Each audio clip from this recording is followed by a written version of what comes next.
of North India. Unprecedented rain that's been reported in parts of Himachal as well as Uttarakhand, Punjab and of course in the national capital. The latest ground reports are much more coming your way. As always, the headlines first. Himachal faces full brunt of rain fury. Bhias, Parvati rivers breach danger mark, flash floods, landslides and cloudbursts reported. Red alert in 7 districts. Delhi on flood alert, Yamuna water level near danger mark. 5 people dead amid torrential rains. CM says city systems can't take unprecedented rains.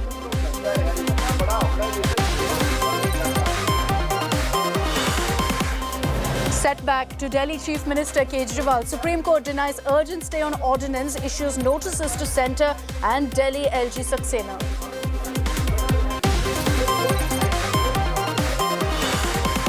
Bengal on the edge after 17 killed in Panchayat poll. State Governor to meet Home Minister Shah in Delhi today.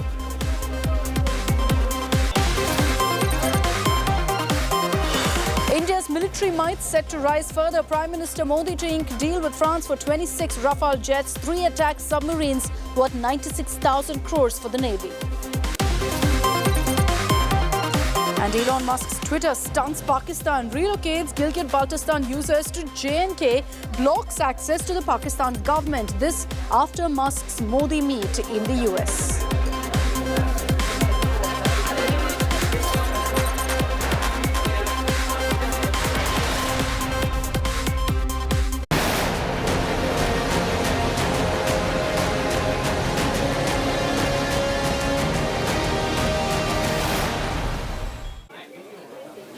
Now, the question we're going to be asking here on 6 p.m. Prime is whether we should brace ourselves for a repeat of 2013 in 2023. The memories of what happened in 2013 still so fresh in our minds of the chaos that was unleashed in Uttarakhand. But that, remember, was because the lake had burst. There was unprecedented rainfall as well.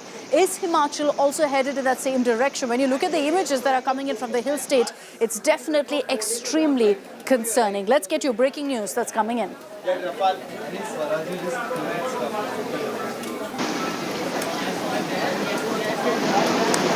All right.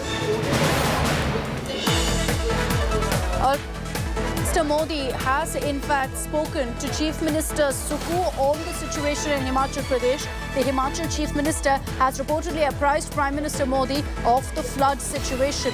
Sukhu has also sought the centre's help to tackle these floods. So the central government also kicking into action here, looking at the unprecedented situation in parts of Himachal Pradesh. And that's why Prime Minister Modi has now spoken to the Himachal Chief Minister. The Himachal Chief Minister Sukhu has also sought the centre's help for all necessary relief and rescue measures.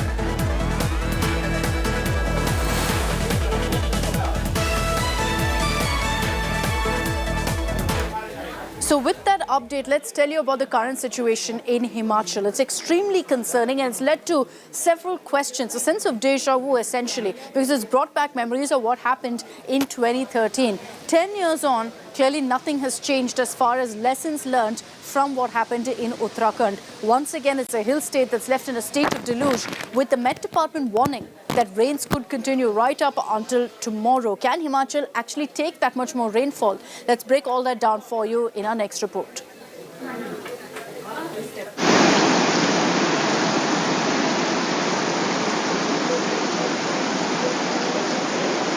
"2013, floods ravaged Uttarakhand. The state received an unusual amount of rainfall, causing massive flash floods and landslides. Worst hit was the Kedarnath Valley, popular for the 8th century temple dedicated to Lord Shiva. 5,000 people were killed and thousands more displaced.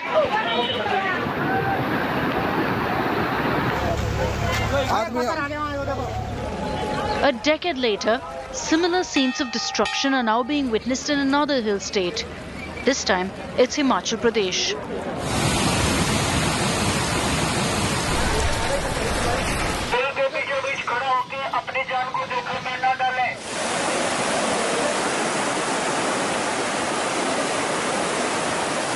bridges blasted, houses leveled, and at least 16 lives lost.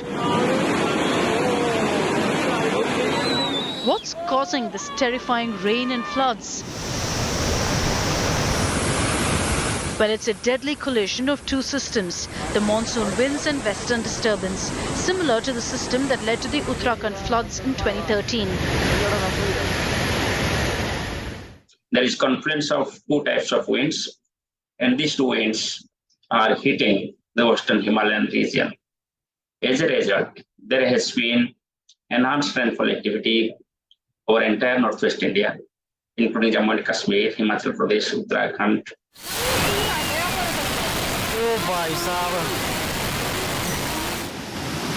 Experts warn that such a double confluence will only increase in a warming world. Such interactions between two weather systems aren't uncommon and have been associated with extreme weather events, particularly in the hills. Global warming and climate change are leading to this deadly double weather system collision.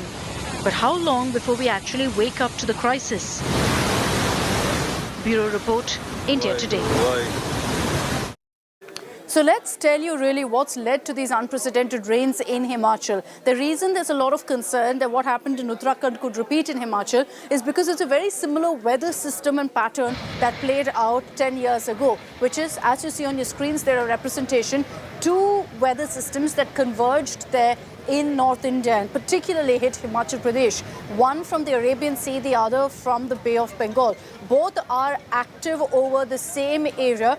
One is, of course, the monsoon trough, which usually makes its way at this time of the year. The other is a western disturbance. And both together have unleashed heavy rainfall in Himachal Pradesh, in Uttarakhand, Punjab, and several other parts of North India. Now, because of these two systems coming together, the heavy rainfall could continue for the next 24 hours as well. And it's exactly a sense of deja vu for, in fact, weather experts, because this is what happened in Uttarakhand, coupled with the fact that a lake burst. In this particular case, that hasn't happened just yet. And let's hope that it remains that way.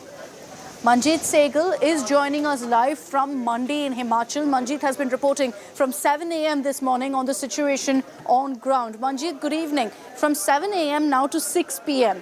Do you see a change in the situation? Have things improved or has it gotten worse?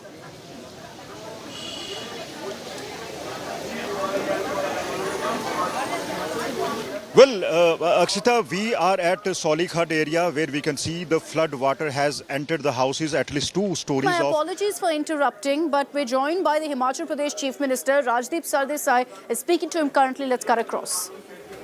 And joining me now is Sukhvinder Singh Sukhu, the Chief Minister of Himachal Pradesh. बहुत-बहुत शुक्रिया सुखू जी आज तक और India today से बात करने के लिए। ये बताइए सुखू जी, हिमाचल प्रदेश की स्थिति किस तरह से है? हमें कहा गया 13 फ्लैश फ्लड्स, 14 लैंडस्लाइड्स हुए हैं और कई ब्रिजेस और रोड्स को बहुत डैमेज हुआ है। स्थिति बताइए सर।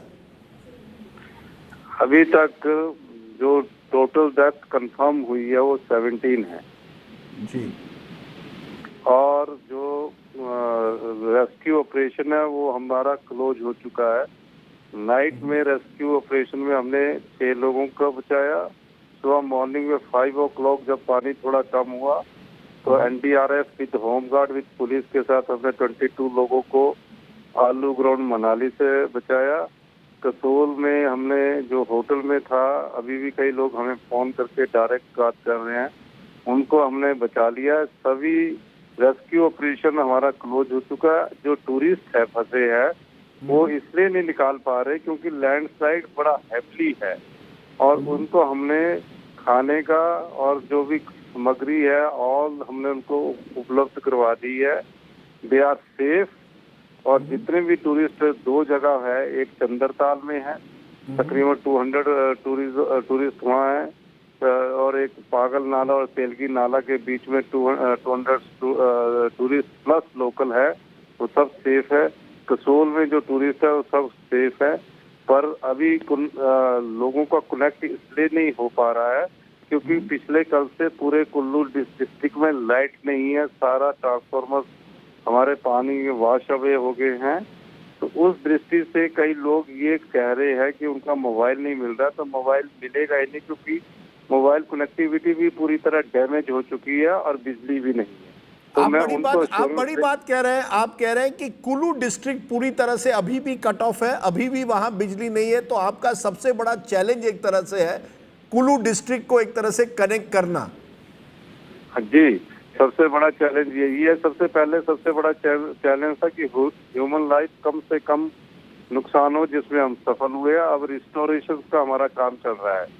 अभी हम रात के 8 बजे, हमें उम्मीद है कि अगर बारिश रुकी तो हम 8 बजे कुल्लू डिस्ट्रिक्ट के कुछ पार्ट में बिजली और पेयजल की सुविधा उपलब्ध करवा देंगे। लेकिन कई लोग जो संपर्क कर रहे हैं वो इसलिए संपर्क नहीं हो पा रहा कि उनके मोबाइल चार्ज ही नहीं हुए हैं और मोबाइल कनेक्टिविटी डिस्टर्ब हुई है, पूरी तरह बैडली डिस्टर्ब हुई है। तो इस मैं आपके माध्यम से भी कहना चाहता हूँ, जो हिमाचल के बाहर के जो लोग टूरिस्ट वहाँ आए हैं वो सब सेफ है। हमारे वहाँ लोग पहुँच चुके हैं, उनको खाना उपलब्ध करवा रहे हैं, उनको ठंड से बचने के लिए कंबल उपलब्ध करवा रहे हैं। जैसे ही एयर कनेक्टिविटी ठीक होती है तो हम एयरलिफ्ट करेंगे और रोड हमारे अभी खुलने स्टार्ट हो चुके हैं। और रोड में हम आज रात तक हमारी ये कोशिश है कि रोड सारे खुल सके और हम उनको अपने डेस्टिनेशन, अपने घर तक सही समय पर पहुंचा सके। मुख्यमंत्री जी, अगर किसी को संपर्क करना हो, जानकारी लेनी हो, तो आपने 3 हेल्पलाइन नंबर शुरू किए हैं। क्या इन्हीं 3 नंबरों से कांटेक्ट करना चाहिए? क्या आप हमें बता सकते हैं, अगर किसी को किसी भी देश के किसी भी कोने से पूछना है कि मेरे जो रिलेटिव्स हैं कैसे हैं, कौन से वो नंबर्स हैं? मेरे को खुद अभी एक फरीदाबाद से फोन आया था उनके पेरेंट्स से। मैं खुद सबके फोन उठा रहा हूँ और इन नंबरों के अलावा भी अगर किसी को ये लगता है तो मैं खुद उनका फोन उठाकर उनसे कनेक्टिविटी में जुड़ रहा हूँ। कोई मुझे टेक्स्ट मैसेज करके मैसेज कर रहा है तो मैं उनसे खुद भी बात कर रहा हूँ। हमारे 3 मिनिस्टर इस काम में लगे हैं। रात को जो रेस्क्यू में हमारे एक मिनिस्टर थे लोकल कुल्लू के, वो पूरे इसको देख रहे हैं। हमारे 2 मिनिस्टर और साइड पर जा रहे हैं, तो हम पूरा रेस्क्यू टीम देख रहे हैं और मैं इस पूरे दिन रात हमारा ये काम चल रहा है। एक आखिरी सवाल कि हाउ प्रिपेयर्ड वर यू? क्या आप डिड यू गेट वार्निंग्स? क्या आपको पहले से वार्निंग दी गई थी आईएमडी से कि इस तरह के फ्लड्स हो सकते हैं, या जिस इंटेंसिटी से बारिश हुई है सबको उन्होंने एक तरह से लास्ट मिनट सरप्राइज हो गया ये? नहीं, ऐसा था कि आईएमडी की वार्निंग थी तभी ये लॉसेस कम रहा। एक तो लॉसेस का तो आंकड़ा हम कल्पना नहीं कर सकते, लेकिन कुछ लोग जो लैंडस्लाइड्स के कारण उनकी लाइफ गई है, घरों में बैठ गया। पर इस तरह की बारिश लास्ट 50 इयर्स में हमने कभी नहीं देखी अपने जीवन काल में। कंटिन्यूटी पूरे हिमाचल प्रदेश में बारिश हुई है। ये तो पहले क्या होता था, लोअर में हिमाचल में कम बारिश होती थी। ऊना में ब्रिज उड़ गया। बद्दी हमारा चंडीगढ़ के साथ है, वहाँ ब्रिज वॉश अवे हो गया है। कई घरों में पानी घुस गया है। मंडी शहर में पानी घुस गया। लारजी हमारा पावर प्रोजेक्ट था, पूरा उसमें पानी चला गया है। तो इस दृष्टि से काफी ज्यादा हैवी रेन हुआ है, जो काफी अरसे बाद देखने को हिमाचल प्रदेश में मिला। मैं सुखू जी इतना ही कह सकता हूं कि आप और हिमाचल वासी सेफ रहें और आप जितना कर सके लोगों के लिए वो बहुत होगा। Thank you very much. और हम दुआ करते हैं कि स्थिति जल्द से जल्द ठीक हो जाए, नॉर्मलाइज हो जाए। Thank you so much chief minister Sukhvinder Singh. खत्म होगी, मुझे लगता है कि हम इसको नॉर्मलाइज अगले 48 घंटे में कर देंगे। बारिश खत्म होने की बात है जी। अभी तक बारिश आप कह रहे हैं, यानी अभी तक बारिश खत्म नहीं हुई है, ये आपके सामने सबसे बड़ी दिक्कत है। जी जी ठीक है सुखू जी, आपने हमसे बात की, बहुत बहुत शुक्रिया। नमस्कार। Thank you. Okay, Sukhvinder Singh Sukhu, they're telling us the latest situation on the ground. Back to you, Akshita. Thanks very much, Rajdeep. So you just heard Rajdeep in conversation there with the Himachal Pradesh Chief Minister, who says this is the worst rainfall I've ever seen. And it's not limited to one part of Himachal, but in the entire state. Let me take us back across to Manjeet Sehgal, who's reporting from Mandi. Manjeet, my apologies for cutting you off earlier, but take us through what you were showing us really of the situation at hand. Well, Akshita, we are at the Solikhad area of Bandi town, where we can see the flood water is continuously rising, and now 2 stories of each house have been submerged in this flood water. Early morning when we reported an incident from this area, how one family was affected.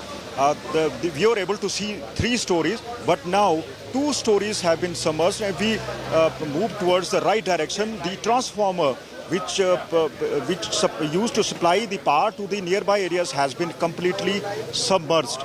So there is no power in the house. The residents of these houses spent the previous night in the dark. There was complete dark, and today they are also going to spend another night in the dark. So water supplies have also been hit. People have some reserves in the water tanks, but now as the supplies have been hit or are erratic, they will have to go without water till the supplies are regularized. On extreme right, we can see another house that is also completely submerged. The owner of this house is with us, Daku Ram Saini. Saini ji, ये बताइए कि ये जो आपका घर है कब डूबना शुरू हुआ था, इसमें कितनी मंजिलें हैं और आपको कितना नुकसान हुआ? ये परसों रात को जो है सुबह के टाइम पानी आया था इसके बीच में, उसमें से लेकर के पानी के अंदर ही है। कल इसके ऊपर 8 फुट पानी, जो इसके स्लैब है इसके ऊपर 8 फुट पानी था, उसकी टैंकी वगैरह सब बह गई है और अंदर नुकसान पूरा जो है जितनी भी सामान है, दीवारें फट गई हैं, दरवाजे टूट गए हैं, खिड़कियां टूट गई हैं। और मैंने 1986 का मकान बनाया था और मैं आर्मी से रिटायर हूँ, मैं आर्मी का पूरा पैसा यहाँ लगाया था। तो कितना नुकसान आपको हुआ और इसमें कितने लोग रह रहे थे? इसमें लोग तो कम से कम 12-13 लोग थे और वो निकाल दिए थे मैंने कल सुबह। वो सुरक्षित हैं? तो सुरक्षित हैं, लेकिन सामान रह गया उनका अंदर। तो अब सरकार की तरफ से कोई मदद आई आपको? कोई सरकार से कोई मदद नहीं आई अभी तक, और मेरा कम से कम 30-40 हज़ार लाख का नुकसान हो चुका है। So Akshita, we were speaking to Daku Ram Saini, who has lost his belongings in the flood water. As far as the water level is concerned, we have seen the water level rising. We spoke to the district administration officials who told us that the rescue operations were on. 80 people were rescued. Nearby places located, some bastis located near Mandi. The administration has also warned that people should not venture out the rear river beds or even the highways where the boulders are continuously falling and blocking the highways. The administration further says that the water level can go further up, and there is a danger, flash flood danger as well. If we talk about the situation in the nearby districts like the Kullu, where 4 houses have crumbled and nearly 19 others were facing flood threat. In Kinnaur district as well, 4 houses have been washed away in the flash flood.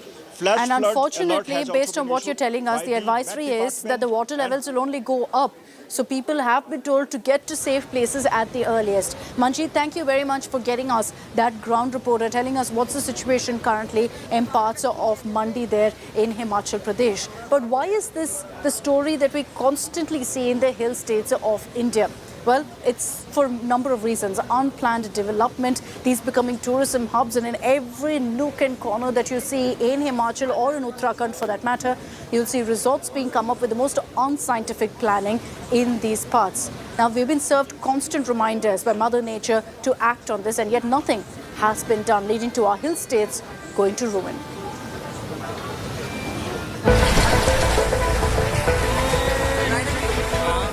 Houses washed away, parts of hills coming crashing down, roads turning into rivers.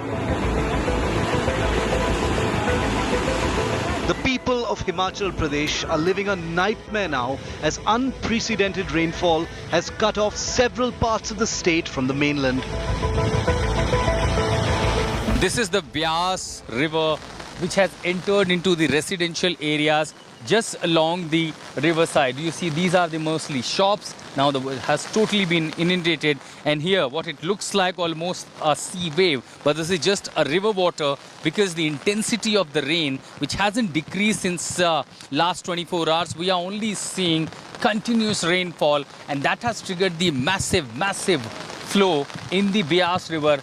The bridge that you see was washed away by the water flow yesterday along with 7 others, and thus the ancient Shiva temple is now being totally disconnected, have gone totally out of reach from the people, and that explains the furious rain in Himachal Pradesh.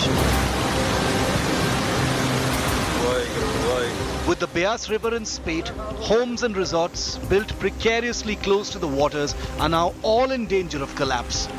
Some already swept away in the raging waters. But why are our hills in such ruin?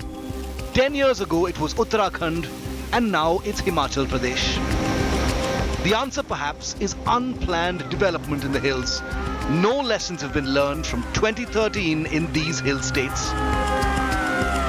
Himachal, which sees mammoth tourist footfalls every year, has resorts and hotels built at every turn of the road, and many of them offering stunning views of the river, all at the cost of nature. In Uttarakhand, where the rainfall has been incessant, the alarm over unplanned development has already been sounded off months ago, courtesy these worrying scenes in Joshimath.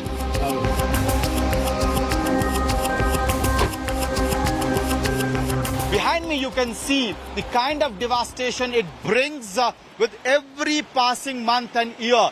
Land subsidence, landslides is something which is very common in the area right from Tapovan to Joshimath because of Dholi Ganga.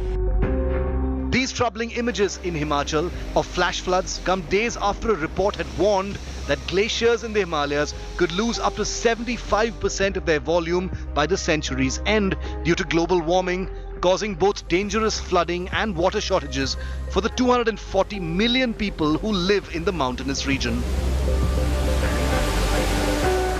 We do know that by the end of this century, so by 2100, the glaciers everywhere are going to be much smaller than they are now. It depends a lot on what emission scenario we're looking at. Who will be here at the end of the century, and they'll be having to deal with these huge changes we're talking about. An indicator of what this could mean for hill states was what transpired in 2021 when a piece of a glacier fell and swept away an under-construction hydroelectric project. Bureau Report, India Today. So a clear warning being sounded off with what's playing out in Himachal for all of us. The question is, will anyone act on it? Will anything be done to ensure that there's no repeat of this scenario? Things don't get worse the next year at the same time during the monsoons. But focusing on Himachal, let's get you more images that are coming in of the destruction caused so far by the heavy rains. These are images of the rivers in spate of Beas and Parvati, where the water levels have increased, and you can see that both are flowing way above the danger mark. Kulu police has asked all citizens to stay at home and in safe places. Rainfall continues to lash Mandi in Himachal Pradesh. Mandi's Victoria Bridge and Panchvaktra Temple are submerged in water due to heavy rainfall.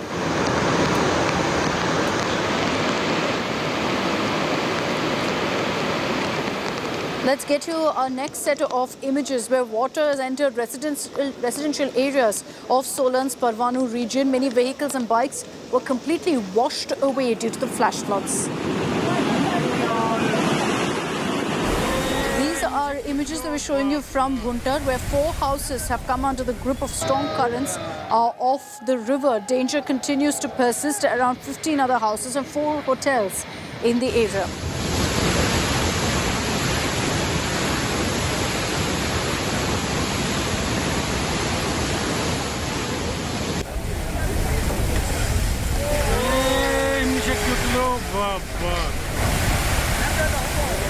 So what's the prediction going forward for Himachal Pradesh? What should we expect over the next 24 to 48 hours? Mr. Mahesh Palawat of SkyMet Weather is joining us on this broadcast. Thank you for joining us here on India Today. Mr. Mahesh Palawat, there are a lot of comparisons right now of what happened in Uttarakhand in 2013 and what's happening right now in Himachal Pradesh. Is that a fair comparison? Is it a repeat of that playing out 10 years later? Yes, many people they are asking us that the similar situation is panning out in Himachal Pradesh or in Uttarakhand, which we have seen in 2013. But during that time, there was a breach in the lake. You can say a lake was breached. That's why the gushing water was there over particularly over Kedarnath and adjoining areas. But now the weather systems are almost similar, but they are weaker in nature. A western disturbance, at that time, western disturbance was very active, but this western disturbance is feeble. And the axis of monsoon trough is moving towards Indo-Gangetic plains, and cyclonic circulation, or you can say low pressure area, is over northwest parts of Rajasthan. So, and winds are also traveling from Bay of Bengal. They are also feeding moisture. So, the interaction of these three weather systems have resulted in torrential downpour over many parts of Jammu Kashmir, Himachal Pradesh, and Uttarakhand. Although rain activities are very heavy, but we do not expect any inclement weather now after 24 hours. The situation will not be out of control, need not to panic.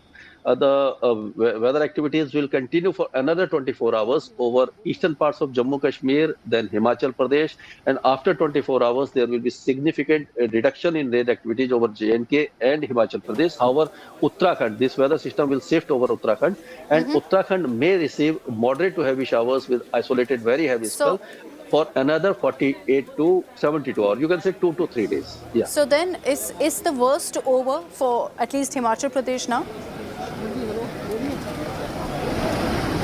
Yes, for Himachal and J&K, the worst is over. And for next 24 hours, there will be gradual reduction in rain activities. Yeah. You know, a question that's often asked right now, keeping in mind what's happened in Himachal, Mr. Mahesh Palawat, were there adequate advisories? Did you know that, you'd have this kind of two systems converging, three, right, you're saying, three of them converging on Himachal? Yes, if you see SkyMed videos and alerts, we have been issuing this type of warning and alerts since last 4 days. I was giving alerts for Uttarakhand and Himachal Pradesh and caution for people not to head towards hilly destination for at least next 1 week, because we were expecting heavy downpour and incident of cloud burst also. Cloud burst, intense weather activities, which is very dangerous, and usually it leads to landslide, mudslide, widespread landslide and mudslides.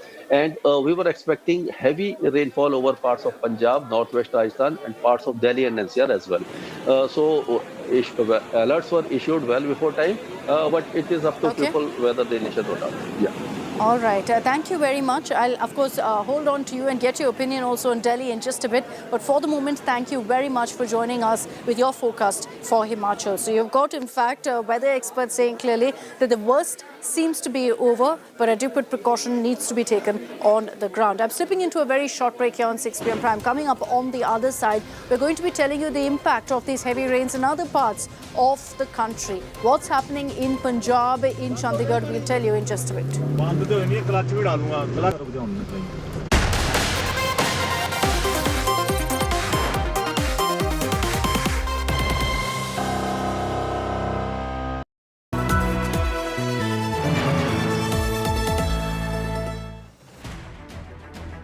I don't read the news.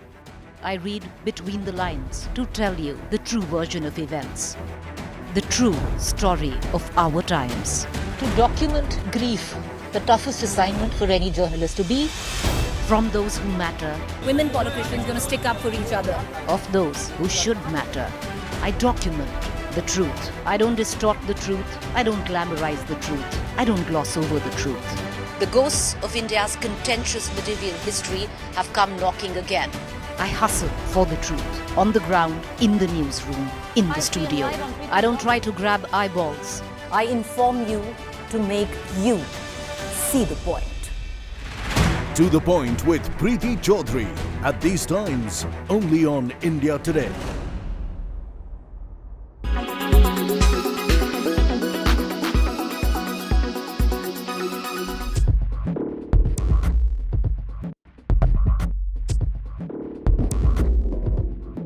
Gaurav Gupta's second haute couture outing in Paris. It's no small feat.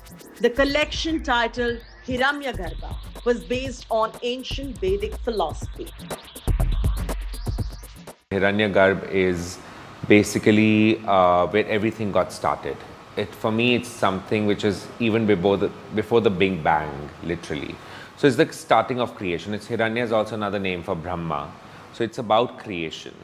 So what we have done is, and then in that sense, this subliminal inspiration of a Vedic Indian concept has translated into something very glittery in some senses, which is full of crystals. There's some which are fluid forms which look like DNA and creations. Cultural couture is his signature. This collection too had a signature underlined. The runway saw volume. It saw drama. The focus was on silhouettes and the palettes. Whites, greens, hues of greens, ivory, deep browns. So there's some structures which are hooded, which kind of gives a feeling of a womb and of birth, or something which is enveloped or taking birth out of it. So there is a whole, and then I think green as a color represents a lot of creation to me, in the sense of all trees, and it's the most soothing color. And almost, I think even from the electric green, where it's actually neon, it has a very magic fireflies and bees and light and creation feeling to it, and that's why there's a neon green in the collection. And then it's almost like a gem-like emerald which is there, which is very which just represents the vastness of earth and greenery. Very intense Indian techniques. Like this time we've gone really intense on Zardozi, on some of our olive color outfits. There's almost like a jet black olive in the collection. And what we are showcasing is basically a new fantasy couture world from India to the globe.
Why does this happen?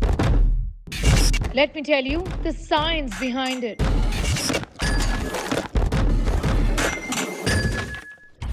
For more informative videos like this, keep watching India Today News Mo.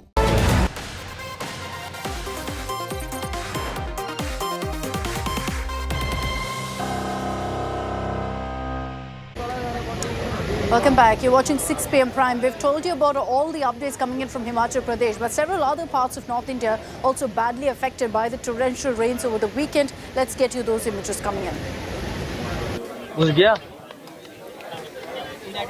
The water along the Yamuna River entered several villages of Haryana. Roads been waterlogged and closed off. The SDRF teams are on spot. Rescue operations are underway. The city of Chandigarh recorded the highest rainfall on Sunday in the last 23 years. Several low-lying areas of the city were waterlogged. Underpasses were submerged. 4 people were stuck after water levels of the Narmada River rose due to heavy rainfall in Madhya Pradesh's Jabalpur. The rescue operation was launched by NDRF to rescue and save these people. All 4 were safely pulled out after nearly 14 hours. Several villages were flooded in Uttar Pradesh after the Dhela river started overflowing after a heavy downpour leading to flash floods in low-lying areas. And the situation remains grim in parts of Jammu and Kashmir as well. The Uj River led to flash floods in several parts of the state. A rescue operation was launched by the Jammu and Kashmir Police and the State Disaster Relief Force. Over 36 people were rescued.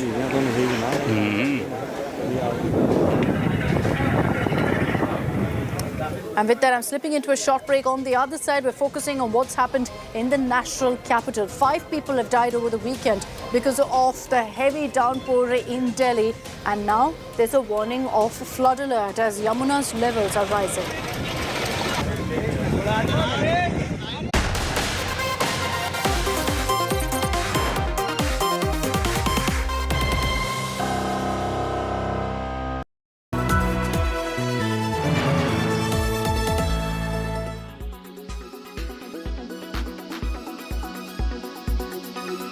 World we try to bridge together with his reality.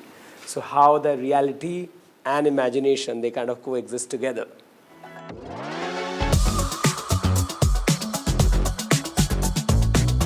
Rahul Mishra showcased We the People at Haute Couture Week in Paris.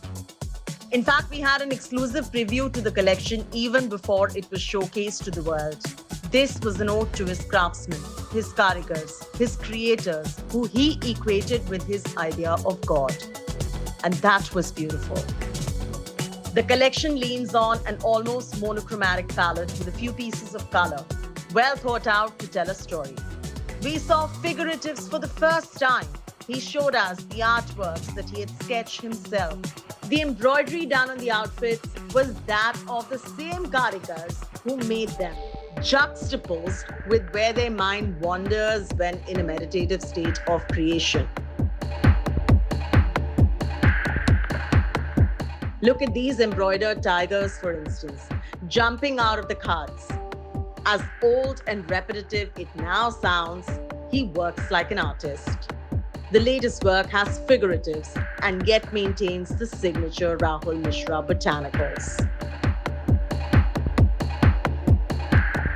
Tiger walks in here, creates clearly ripples of the water, and at the same time, this embroiderer is kind of creating the flower on the cart, and tiger is walking in as if like that is how, and everything was intentionally created in a very sketchy kind of feel.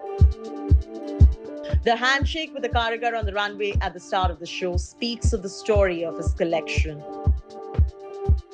You know, top portion is complete silver. Yeah. And this beyond this point is all black and white. So even where she's sitting, again, her actually that fantasy kind of world also has got, as if like, you know, the idea needs to have complete clarity. Her dupatta becomes like that, and this entire thing becomes like a flower petal. And next to it, when you see a tailor, she's tailoring it. You see a cutter, a master who's cutting it. So how the community of people, how everybody together create this dress. So somehow in capturing the process of creation itself onto a piece like this. His idea and representation of India is clear. We the people, hum low. That is his idea, and he explains.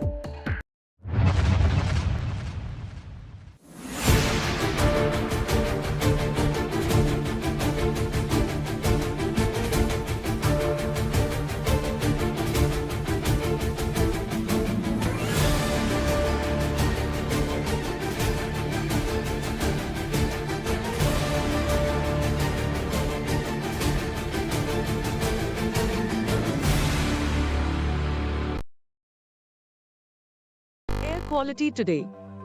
In Delhi, 149. In Mumbai, 65. In Kolkata, 77. In Bangalore, 35. In Chennai, 68. In Hyderabad, 79.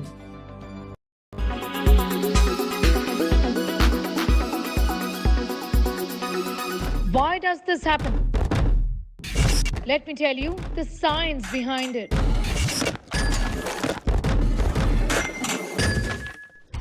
For more informative videos like this, keep watching India Today News Mo. Kerala's public health. All political parties traveling from different parts. Armed with facts, Looking at political black. she takes the news by its horns. Do you think the future of these students are not hampered? Fierce, bold and direct, setting the tone for the biggest stories. From every corner and every angle. Expect nothing but the unfiltered truth. News first, niceties later. Watch me, Nabila Jamal, on India Today. Make your media plan smarter with India Today Live TV on your connected devices. Amplify your brand with 100 million smart internet viewers. To advertise, mail us at sales@aajtak.com. Why does this happen? Let me tell you the science behind it.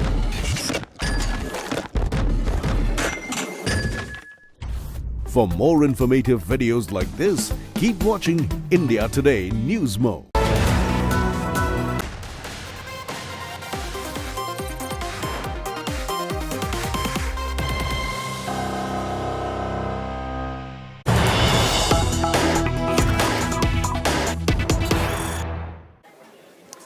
Let's get you big breaking news that's coming in days before the Prime Minister's scheduled visit to Paris.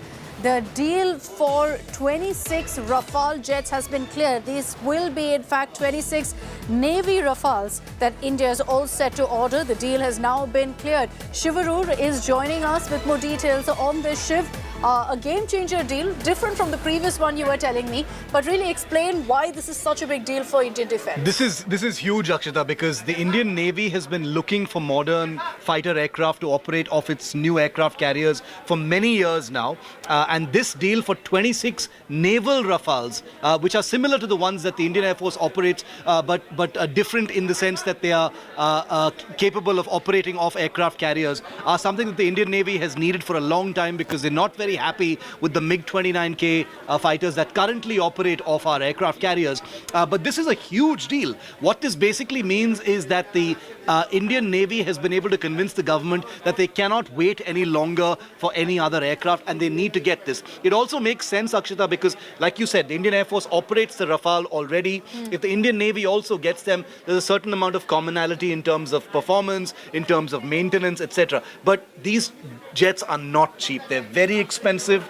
Over 80,000 crore for 26 jets is an eye-watering figure. We all remember the enormous amount of politics over the Rafale deal that happened the last time before the 2019 election. So one wonders if there's going to be politics this time as well. But I can tell you the Indian Navy is going to be absolutely delighted because they need these jets. Politics or not, it's not stopped the Modi government from going ahead with their plans to go ahead and acquire more Rafale jets for the Navy. Thanks very much, Shiv, for joining us here on 6 p.m. Prime. As we get you that big news break, let's shift back focus to the monsoon mayhem and get you the latest news break that's coming in now from the national capital. Images that show you the extent of damage because of a weekend full of rain in the national capital. These images on your screens is of the brand new Kartavya Path, the revamped Kartavya Path, fully waterlogged. Now, if you've been here, you know that this particular area is lower than ground level, completely flooded right now. Efforts are on to pump out the water, but it's not easy. Now, the situation as it stands, we've not seen a lot of rain in the last 24 hours, 12 hours or so, I'd say. But the worry is over the Yamuna water levels rising. The concern is that it's going to breach the danger level by tomorrow. In 72 hours, the water levels are going to keep rising, which is why there's a flood alert right now in Delhi. Pankaj Jain is joining us live from the Yamuna banks with more details on that. Pankaj, take us through what's the situation currently. Where is the water level at right now? Akshita, water level जो है इस वक्त danger level को पार कर चुका है। अनुमान था कि कल ये पार कर जाएगा, लेकिन अभी जो करंट सिचुएशन है वाटर प्लेन्स पे वो हम आपको दिखाते हैं। Look at the pictures. फिलहाल जो ओल्ड यमुना ब्रिज है उसके नीचे यमुना नदी की जो रफ्तार है वो काफी तेज है और आसपास के जितने भी फ्लड प्लेन्स हैं वहां पर अनाउंसमेंट के जरिए लोगों को शिफ्ट किया जा रहा है ऐसी जगहों पर जहां पर वो सुरक्षित रहें। साथ ही साथ तस्वीरें यहाँ की देखिए, यहाँ पे जो आप घर का सामान देख रही हैं ये सब कुछ उन लोगों का है जो यहाँ पर यमुना नदी के किनारे थे। यहाँ पर बकायदा अनाउंसमेंट किया गया, अनाउंसमेंट के बाद बताया गया कि आपको यहाँ पर नहीं रुकना है। सबसे इम्पोर्टेंट बात यह है कि मोर देन 100 बोट्स जो हैं उनका यहाँ पर अरेंजमेंट किया गया है और इस अरेंजमेंट का रीजन यही है कि यहाँ पर कोई भी नदी के किनारे ना रह सके। और ये तस्वीरें आप देखिए, हम यहाँ पर सुबह से मौजूद हैं और यमुना ब्रिज का ये जो आप इस वक्त नजारा देख रही हैं ये ऐसा नहीं था, यहाँ पे पानी सुबह तक नहीं था। अब लेकिन क्योंकि जो डेंजर लेवल है दिल्ली का वो है 205 मीटर और 33 सेंटीमीटर जो कि क्रॉस हो चुका है। तो ऐसी सिचुएशन में गवर्नमेंट अलर्ट पर है और उन तमाम लोगों को खासतौर से हटाने की कोशिश है जो खासतौर से फ्लड प्लेन्स में है यमुना रिवर के। Pankaj getting us the details of what's being done on ground to ensure all people can be evacuated safely. Thanks, Pankaj, for getting us that ground report from the national capital. We'll continue tracking very closely what's happening in Delhi. But as I wrap up this edition of 6 p.m. Prime, in a few moments from now, we will be getting you the latest updates coming in from Himachal Pradesh, the worst affected state right now because of the downpour that we witnessed over the weekend. Preeti Chaudhary is reporting live from the ground. She gets you the latest updates on the other side of this short break.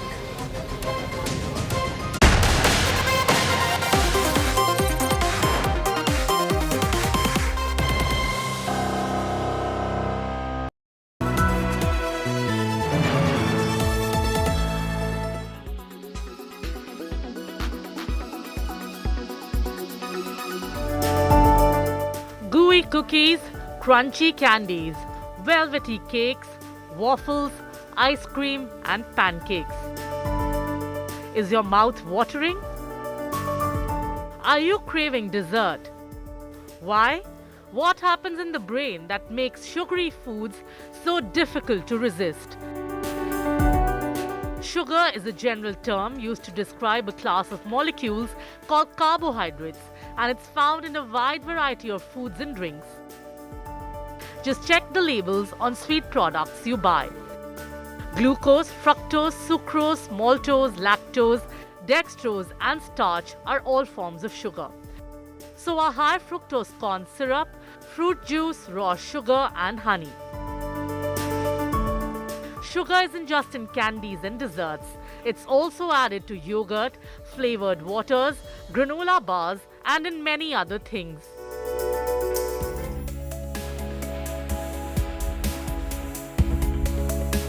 No matter what, this was needed. We say it every time when we consume our favorite dessert. With our favorite dessert comes a lot of health problems. We never know how much sugar is too much sugar for us. All the foods we crave for have added sugar in them, which provides energy in the form of empty calories, due to which we end up eating more than we need. But sugar is happiness. Sugar uplifts our mood, releases beneficial happy hormones, and more importantly, satisfies our craving. But sugar is sugar, and too much of it can harm our bodies in variety of ways. Why is sugar bad for us? Sugar has a bittersweet reputation when it comes to health. It may lead to health issues such as obesity, diabetes, heart disease and tooth decay. If you're active and exercise frequently, adding sugar in your diet can offer immediate energy to power your muscles and keep your brain active. But eating too much of it daily can lead to obesity. This is probably not news to you, but the more sugar you consume, the more you weigh. Diabetes. There is a correlation between drinking sugary drinks and getting type 2 diabetes. Any high-calorie diet can lead to type 2 diabetes. Lifestyle diseases is a very broad term. It includes diabetes, it includes hypertension, it includes heart disease. All these conditions will go up as our caloric intake goes up, as our body weight goes up. And all this is linked to increasing sugar consumption.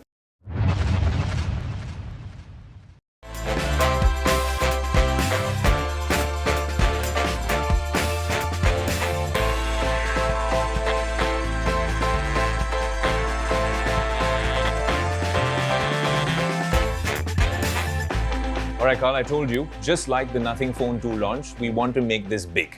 So this is our welcome to you in India. We're here, of course, at the iconic Bukhara restaurant in ITC in New Delhi. And I thought we'll get a quick bite. This is a little elaborate, isn't it? I don't know where to start.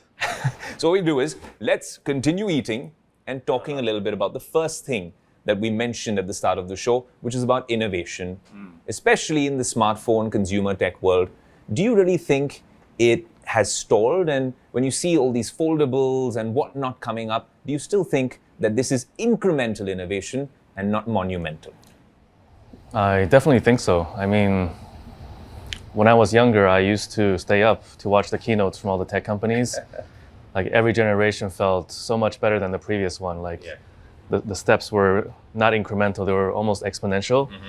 And it wasn't just the hardware, it wasn't just smartphones, it was the iPod, it was the iPad, the tablets came out, but also on the consumer internet and software side, all of a sudden we had a lot of like new social apps to use. And it was also the time of the App Store revolution.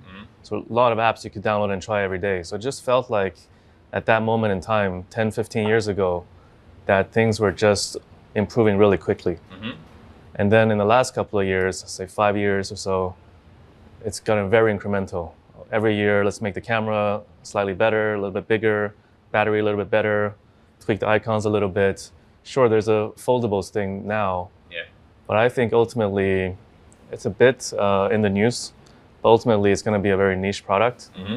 It's good that some people are building it, but if you look at how the foldables are evolving, they're all the same again. That's true. All the foldables look very similar. If you don't see the logo anymore, you hide the logo on the foldables, I don't think a consumer can really tell them apart.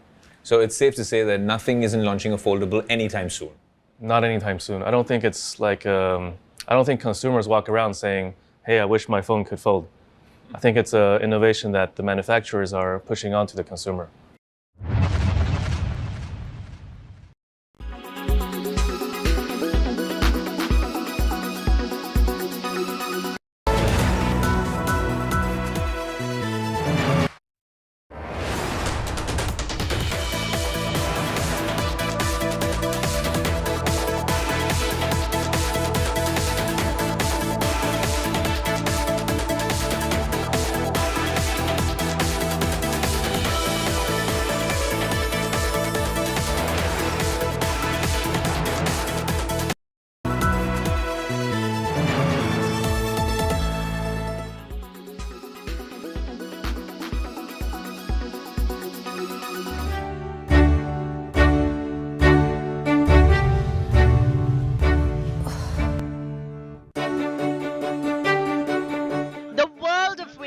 Has had a breakthrough with skinny pens.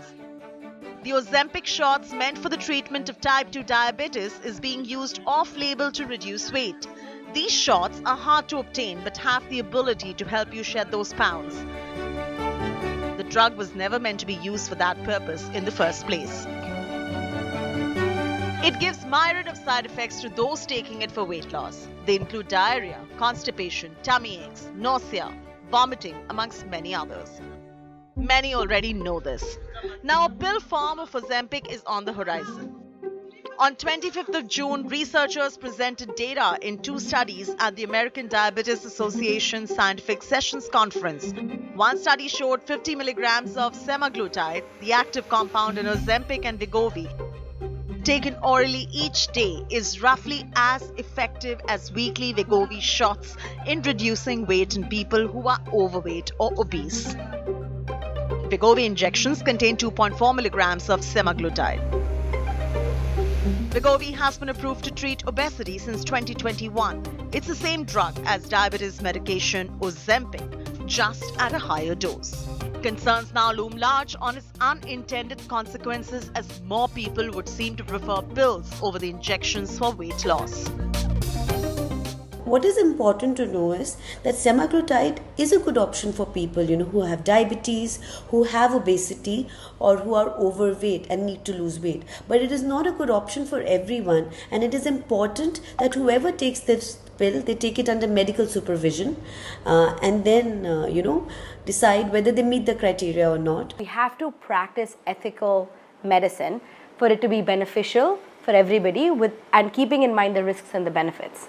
So I do think it's a new kid on the block. I do think it'll be successful in the future. We just need some more information for it.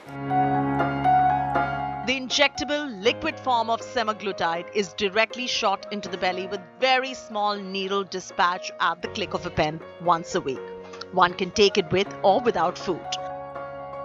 Oral semaglutide is supposed to be swallowed and not injected. Patients must have an empty stomach when they take it along with water.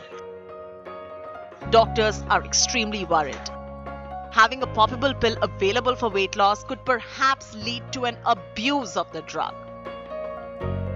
This is a drug that at times can increase the risk of thyroid C-cell cancer. It can increase the risk of pancreatitis or inflammation of the pancreas. It can increase the risk of kidney problems. So it's not an option for everyone. It can increase the risk of causing hypoglycemia, which is low blood sugar, since it is a diabetes drug.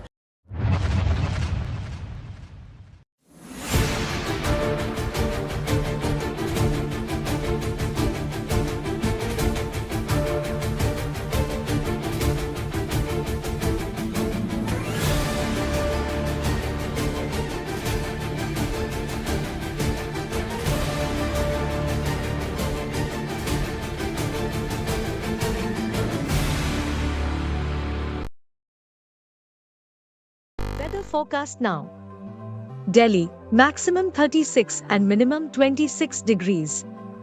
Mumbai, maximum 31 and minimum 27 degrees. Kolkata, maximum 35 and minimum 28 degrees. Bangalore, maximum 26 and minimum 21 degrees. Chennai, maximum 33 and minimum 25 degrees. Hyderabad, maximum 34 and minimum 24 degrees.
are watching India Today.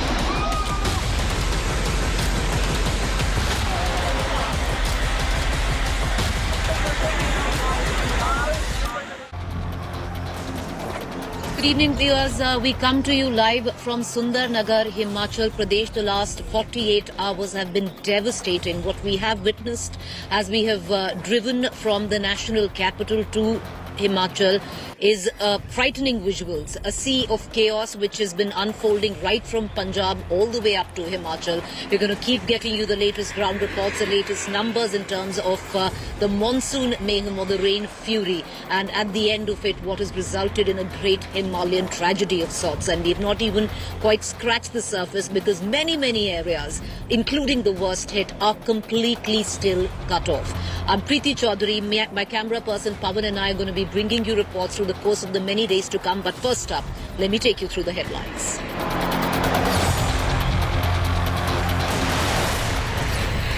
Himachal faces full brunt of rain fury. Beas Parvati rivers breach the danger mark. Flash floods, landslides, cloud bursts. Red alert in 7 districts, 17 lives lost.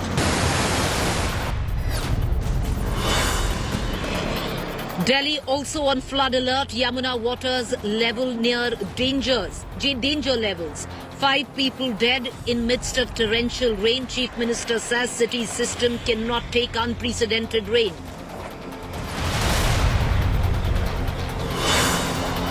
Bengal on the edge after 19 killed in Panchayat poll. State Governor meets Home Minister Shah to meet President Murmu next.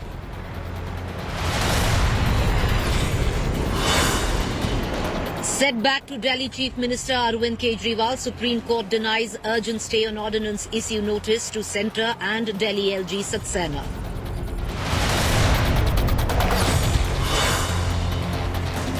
Shocker coming in from Karnataka. Jain Seer killed, chopped body parts dumped in borewell. 2 accused arrested.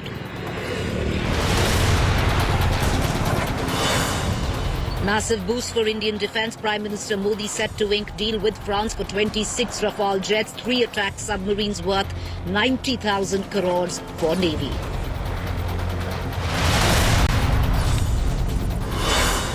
Elon Musk's Twitter stuns Pakistan, relocates Gilgit-Baltistan users to J&K, blocks access to Pakistan government.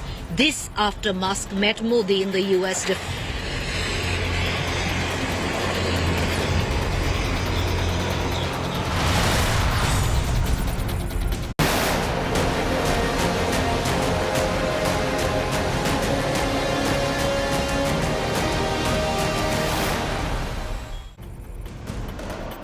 All right, viewers, let's begin with the latest that is coming in from where we are reporting live. The state of Himachal Pradesh. The last 48 hours have seen mayhem. Even today, 7 districts are under red alert. We are right now in Sundar Nagar district. From there, we'll be making our way onwards to Mandi. Mandi has seen the full brunt of the monsoon fury. Also, not just the monsoon, plus western disturbances. And it's resulted in a deadly cocktail, resulting in this great Himalayan tragedy of sorts. These are the visuals that have been recorded till now.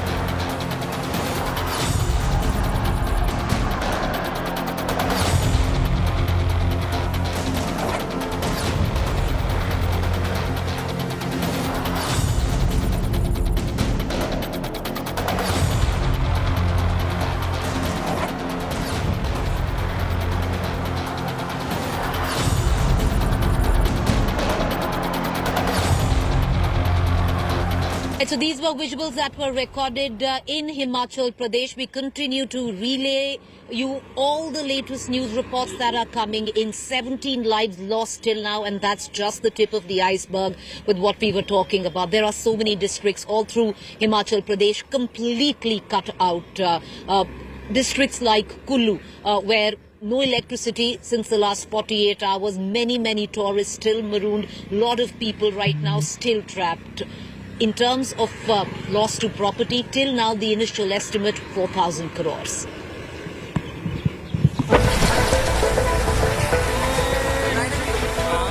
Houses washed away, parts of hills coming crashing down, roads turning into rivers. The people of Himachal Pradesh are living a nightmare now as unprecedented rainfall has cut off several parts of the state from the mainland. This is the Beas river which has entered into the residential areas just along the riverside. You see, these are the mostly shops. Now the has totally been inundated, and here what it looks like almost a sea wave, but this is just a river water because the intensity of the rain, which hasn't decreased since last 24 hours, we are only seeing continuous rainfall, and that has triggered the massive flow in the Beas River. The bridge that you see was washed away by the water flow yesterday along with 7 others, and thus the ancient Shiva temple is now being totally disconnected, have gone totally out of reach from the people, and that explains the furious rain in Himachal Pradesh. With the Beas River in spate, homes and resorts built precariously close to the waters are now all in danger of collapse. Some already swept away in the raging waters. But why are our hills in such ruin? 10 years ago it was Uttarakhand, and now it's Himachal Pradesh. The answer perhaps is unplanned development in the hills. No lessons have been learned from 2013 in these hill states. Himachal, which sees mammoth tourist footfalls every year, has resorts and hotels built at every turn of the road, and many of them offering stunning views of the river, all at the cost of nature. In Uttarakhand, where the rainfall has been incessant, the alarm over unplanned development has already been sounded off months ago, courtesy these worrying scenes in Joshimath.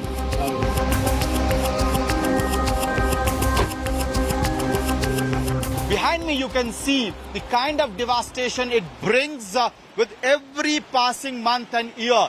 Land subsidence, landslides is something which is very common in the area right from Tapovan to Joshimath because of Dholi Ganga. These troubling images in Himachal of flash floods come days after a report had warned that glaciers in the Himalayas could lose up to 75% of their volume by the century's end due to global warming, causing both dangerous flooding and water shortages for the 240 million people who live in the mountainous region.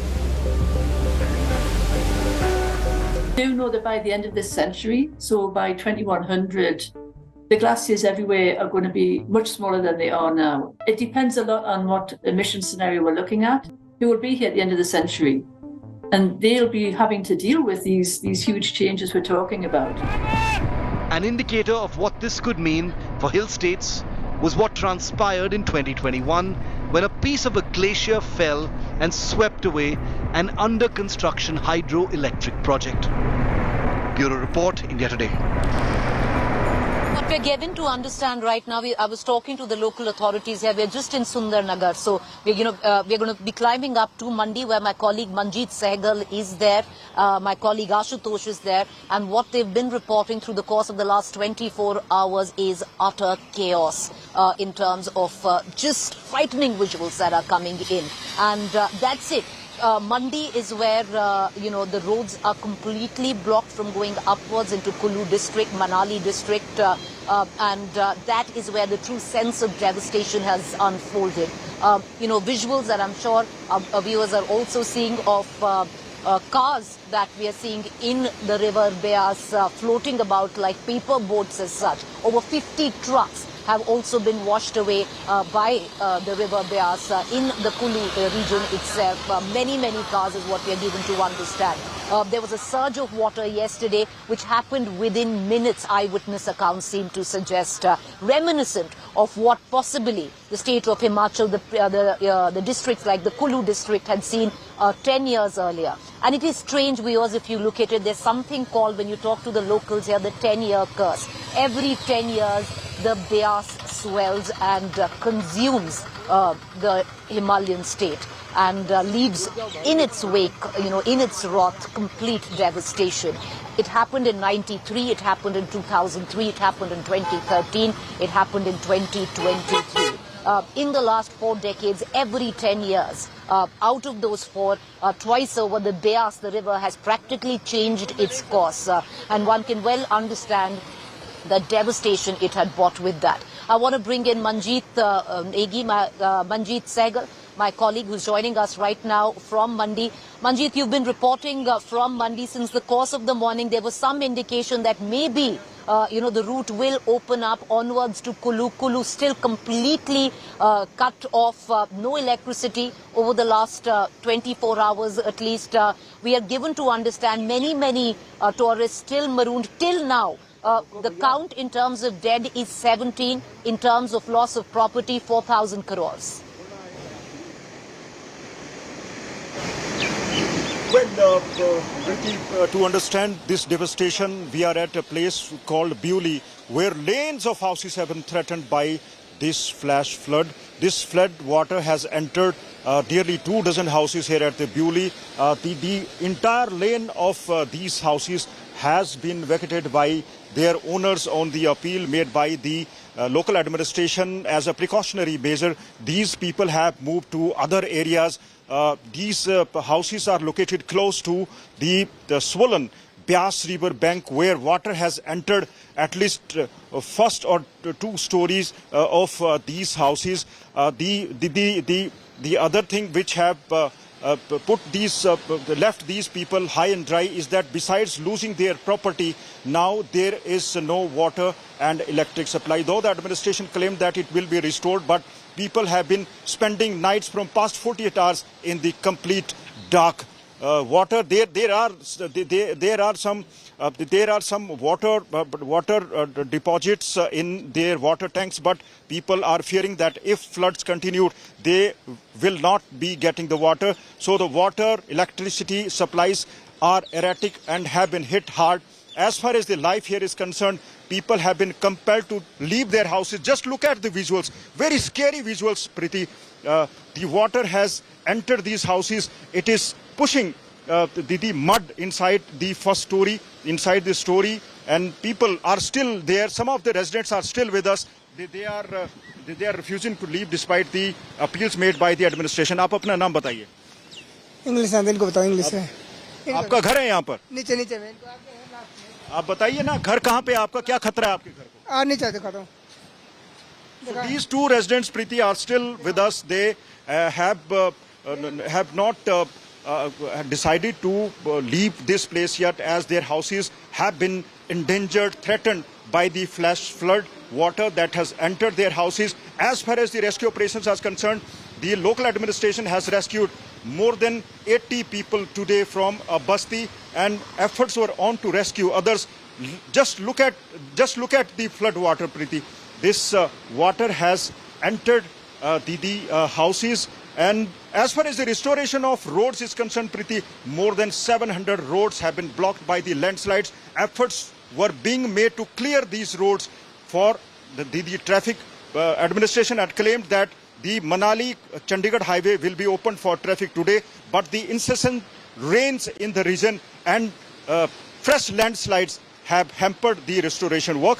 So hundreds of tourists have stranded at various places, including Chandratal, Manali and other places. Manjeet, you're right, because we were just climbing up. I'm about 40 kilometers off from where you are. And right now in Sundarnagar, it looks very calm. It looks very placid. The rain has let up for a while, but we saw a number of fresh landslides, especially while we were climbing up at Swaran Ghat, close to Bilaspur. And a lot of traffic being held up there as well. I want to quickly bring in my colleague Ashutosh into this conversation as well. Ashutosh, last count with what we're talking about, over 700 roads blocked, one of the arterial highways in the country connecting the Kulu district, which is completely marooned and cut off, till now remains shut. On the other account, in terms of bridges that have been washed away, hundreds of bridges, Ashutosh, that have been washed away. Some of them, you've seen yourself as you were climbing up to Mandi. Like I said, Ashutosh, I'm 40 kilometers off from where you are. This at Sundarnagar looks rather placid, but, even the river right behind me, very, very placid. Not so in Mandi, because after they opened the floodgates of the Pando Dam, things turned very quickly there. And Preeti, just couple of hours and we will soon see a rise in the water level, which has in fact increased since around 2 o'clock this afternoon. And in fact, that is bringing literally scary images and almost what exactly similar images we have seen yesterday when the historic, iconic Victoria Bridge, the cable bridge where the water level literally touched upon. Even while we see this furious Beas River flowing from Kulu, Manali. In fact, we are really thinking about also these stranded tourists in Kulu and Manali part who are trying to reach out with several messages that there are no arrangements for them to rescue and evacuate. At mostly the roads connect Mandi to Kulu and Manali have been totally disconnected. In fact, Preeti, since morning I have made 4 attempts to take different approach to make some access through Kulu or Manali, but I have literally been failed now. And in fact, what we have been told in next 2 to 3 hours, when the water will start arriving from Pando Dam gates here to the Mandi area, all of a sudden there will be further rise in the water level. And in fact, the riverbed, particularly the residential areas near the riverbed, though they have been evacuated, but the threat continues. So far, the estimate loss financially have been estimated by the state government is around 5,000 crores. So far, the official data says almost 18 people lost their lives, but when it comes to the property damage, that is gonna be really worst if the further there is a rise in water level, because we are seeing the furious has literally current and so intense that it is literally taking every structure along with the flow. 7 to 8 bridges, literally 8 concrete Ashutosh, the only one would suggest in what is now a tragedy of massive proportions where Himachal is concerned, I would think just today, the basic only silver lining has been the last 3 hours has seen minimal rainfall. It hasn't been as torrential, at least what it was till this morning. What is the Met Department now saying locally where Himachal is concerned and where these key districts are concerned, because they're still under red alert? And this will continue for another 24 hours. Remember, it's been already more than 36 hours. There is a non-stop rainfall. In fact, if I could say, there is only sight of relief from last 30 to 35 minutes. We are not seeing literally rain shower. But since the alert continues, and if the similar situation continues for next 24 to 36 hours, remember, because we are already seeing a lot of small scale cloud burst or sudden, those nullas from the mountain area. So all the water will be only coming down to the low-lying area. So yes, next 24 to 36 hours are really gonna be critical for this region of Himachal Pradesh, Preeti. Right. Well, you're bang on, Manjeet and Ashutosh. Like I said, I'm 40 kilometers off from where you both are. But yes, the next 36 hours crucial where more rainfall is concerned. But there's a lot of damage that has been done, and we'll only know the aftermath of that damage when there is access to certain key districts. Right now, very, very little, that's coming out of these districts because they're completely cut off. Number one, from the land route, there are no flights which are going right now because the weather's been really bad. The Kullu Valley needs to be clear. There needs to be visibility. So even the aerial route is not functioning. Very little information coming in. A lot of towers have been snapped. So mobile connectivity is also an all-time low. So what possibly, we are talking to the district heads here, and most of them are saying that they are expecting the worst in certain districts. However, we can see a lot of local administration afoot trying to reach these, districts at the earliest. We're going to continue getting you the latest. My colleague Ashutosh there, Manjeet, going to slip into a quick break. We are back with more on the other side. This is what's happening in Himachal, but the water, viewers, is all draining down to the lower plains of Punjab, and Punjab has been hit by the worst floods it's seen in decades. We'll get you more on To The Point this evening.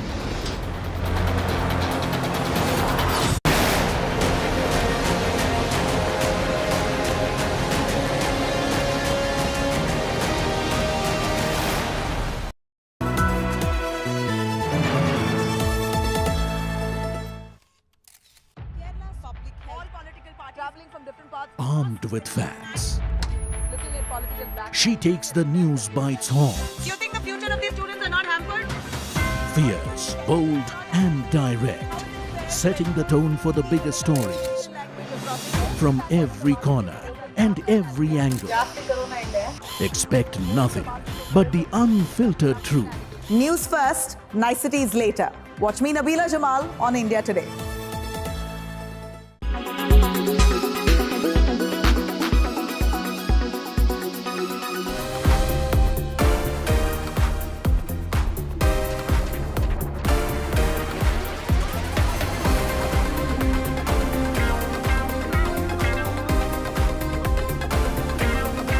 And the artist. Schiaparelli's Fall Winter had a lot of shock factor on expected lines if the past is anything to go by. But this time it was beyond the shock factor into actual wearable art, as they would like to call it.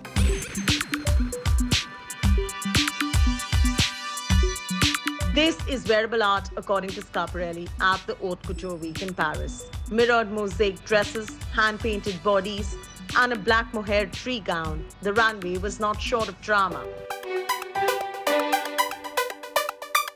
Cardi B was spotted in the front row in a theatrical work of couture.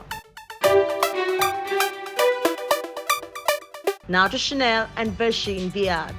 The showcase in front of the iconic Eiffel Tower was on the lines of Chanel's brand speak, sophisticated and simple.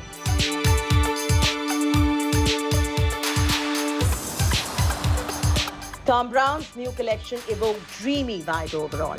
Birds as hats, towering heels, dressed with bells, and Grace Elizabeth closing the show.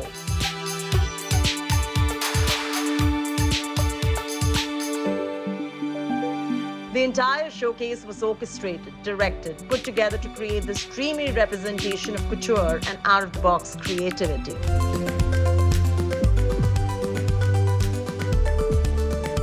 Dior kept the collection close to its brand ethos.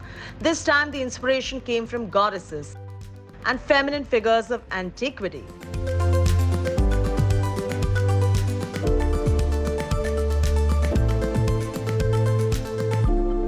In a 180-degree turn, rather than sending models out in gowns, Victor and Rolf opted to transition its signatures into one-piece bathing suits and bikinis for its fall 2023 haute couture collection.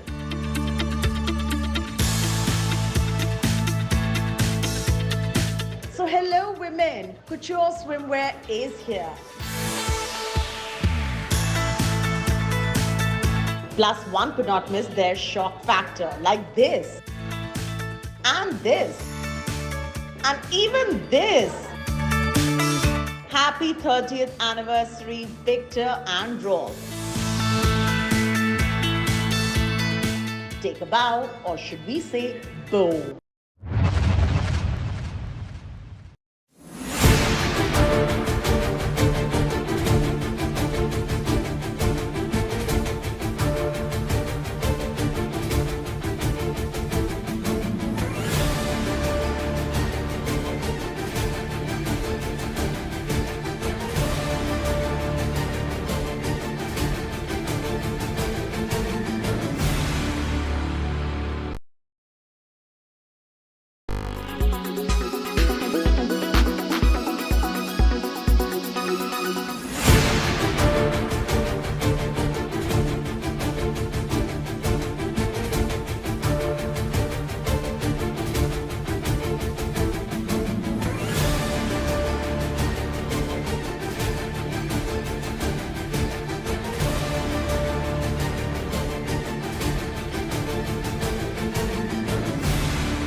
Why does this happen?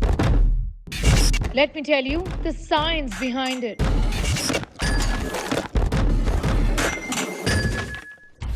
For more informative videos like this, keep watching India Today News Mo.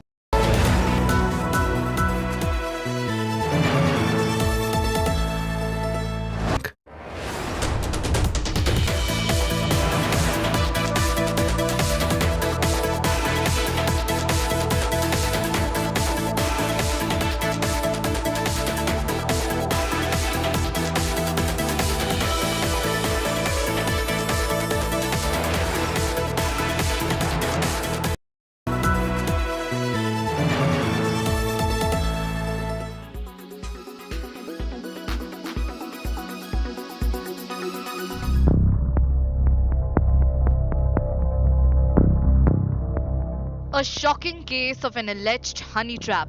A DRDO scientist, after being lured by Pakistani agents who posed as a woman, allegedly leaked sensitive information. The Anti-Terrorism Squad of Maharashtra Police has now filed the charge sheet against Pradeep Kurulkar, the disgraced scientist. The shocking allegations leveled by Maharashtra ATS has raised serious concerns over national security issues. The charge sheet reveals that Kurulkar and someone posing as Zara Dasgupta were in contact through WhatsApp, voice and video calls. The woman claimed to be a software engineer based in the United Kingdom and befriended the DRDO scientist by sending obscene messages and videos. During the investigation, her IP address was traced back to Pakistan.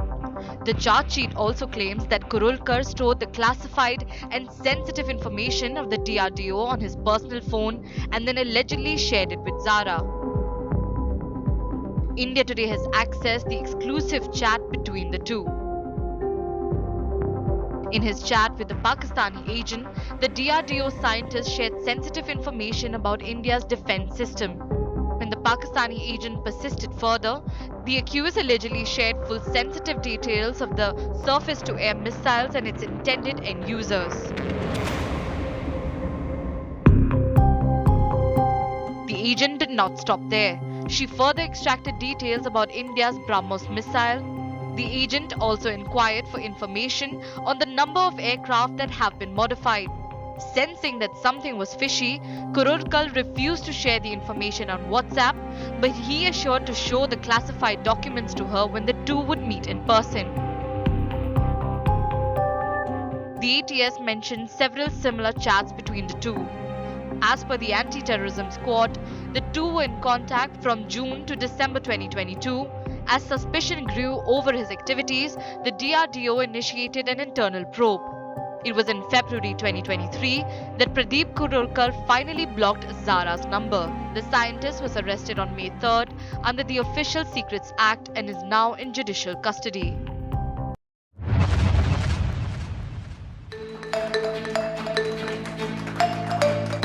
Artificial intelligence, AI, an ever-evolving field, is transforming the world we live in, unleashing wonders that were once unimaginable.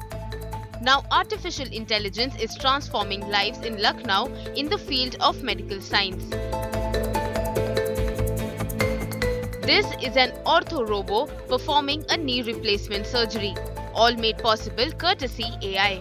And this is a game changer in Uttar Pradesh, as this AI-powered robo will now perform more ortho procedure in Lucknow's Apollo Medics. This is a most advanced active robotic system. Active means कि हम इसमें surgical planning करते हैं और वो surgical planning surgeon अपने experience के हिसाब से पेशेंट की बॉडी के हिसाब से करता है, तब उस सॉफ्टवेयर को सेव करके और रोबोट में कनेक्ट कर दिया जाता है. So how does this work? All the information is fed into the robo and then it works on its own, performing the surgery directly. 0.1 millimetre तक एक्यूरेट होता है. और अगर आप मैनुअल सर्जरी और रोबोटिक सर्जरी की बात करें तो मैनुअल सर्जरी इज 70% एक्यूरेट, तो this is 95% accurate. From revolutionizing industries to enhancing everyday life, AI has proven to be a catalyst for progress and innovation. Bureau Report, India Today.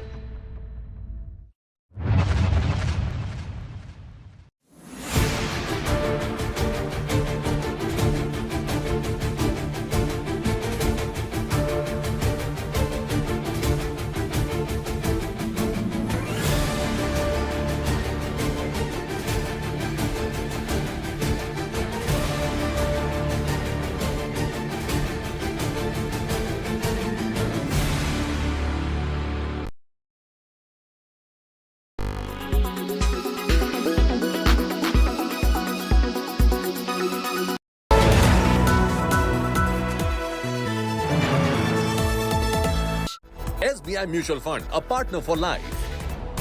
UBI, अच्छे लोग अच्छा bank.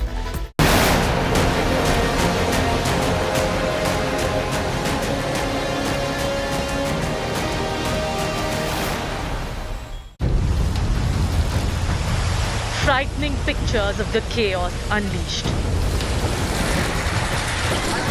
The wrath of an angry Beas.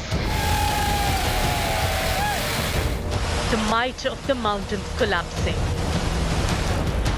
Vehicles floating like paper boats. Inundated roads caving in.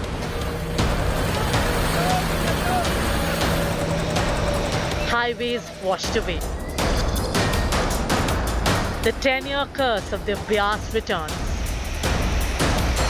1993, 2003, 2013, and now 2023.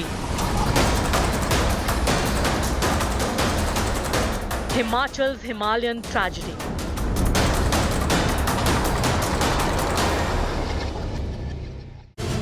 Good evening, you're watching To The Point, and yes, what we've seen in the state of Himachal Pradesh is nothing short of a tragedy, and unfortunately the tragedy is just about only unfolding, viewers, primarily because many districts completely cut off. I come to you live from Sundar Nagar. We're about 40 kilometers short of Mandi, and that is where the roadblocks start, and that is where certain districts are completely marooned. You know, it's ironic, it's bittersweet, but I'll ask my camera person to actually show you right behind me. What you see is, you know, a double rainbow of sorts right behind me in Sundar Nagar. That's, you know, the locals say after many days they've seen a spot of sunshine on, you know, the far pavilions or the mountains right there.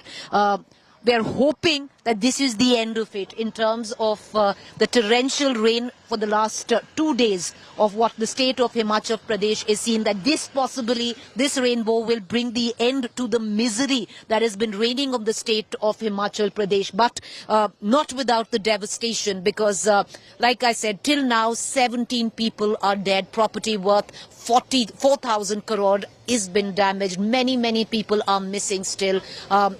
In terms of vehicles, 40 trucks still now have been swept away in the river Beas. Many vehicles, hundreds of vehicles is what we are being told, that have been swept away as well. The scale of devastation will only continue to fold as certain districts are connected again by road and air. The district of Kullu completely marooned as I speak. As we climb up right now to the hills of Himachal Pradesh, what we left behind is the big question. We left behind the state of Punjab, viewers, because what we are seeing in Himachal is devastation in terms of the waters, you know, sweeping away most of that state of the state in its wake.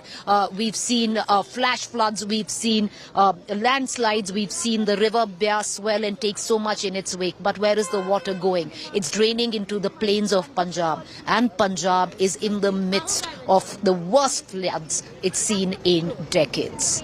I filed this report from Behrampur, Ropar, Roopnagar, Punjab.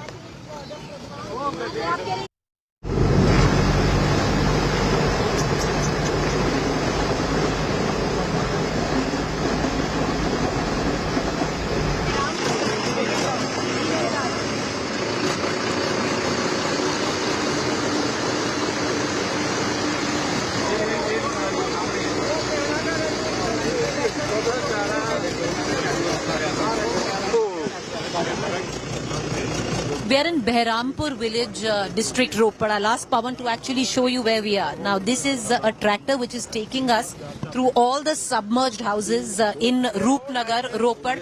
Sardar ji, क्या ये road है जी? ये road है? हाँ जी, ये road है. 4 foot पानी और गहरा है आगे. इधर 4 फुट पानी और गहरा है. पानी कब से भरा है जी? कल रात आई.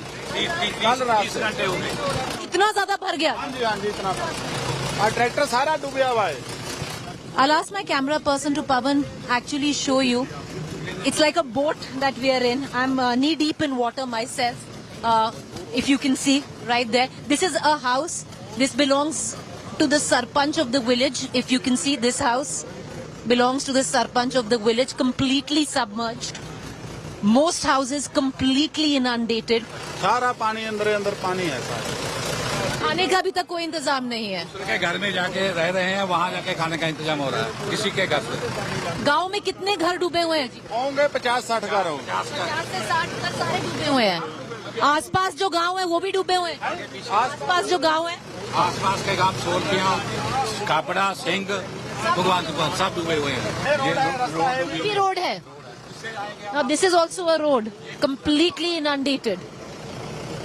This is the deluge right now where Punjab and Himachal are concerned. पिछली बार जब ऐसा पानी भरा था 2013 में या 2003 में, 93 और फिर 2003 में भी भरा था। 2003 में कम था, 93 में था जी ऐसा, 93 में ऐसा ही था। पहली बार ऐसा हुआ है। ऐसा हुआ है। ये हमारा घर है। कोई रोड नहीं है इस तक अभी तक। ट्रैक्टर में आप बस यही मशीनरी से जाते हैं। इस मशीनरी से आते जाते हैं। कब से ये 2 दिन से ऐसा है? 2 दिन से ऐसे है। कोई मदद आई है अभी तक सरकार से? शासन का बंदा नहीं आया। कोई मदद नहीं, कोई नहीं आया। डीसी दफ्तर का हेल्पलाइन नंबर है, वो उठा मतलब बिजी आ रहा है। डायरेक्टली किया था तहसीलदार दफ्तर के में, उन्होंने चलो बोला अभी भेजते हैं, अभी तक कोई नहीं आया हमारे पास। I'd like you to just, I'll ask Pawan to show you where we are standing. We are now knee deep in water. It's actually quite frightening to say the least, because even the tractor is turned into a boat of sorts.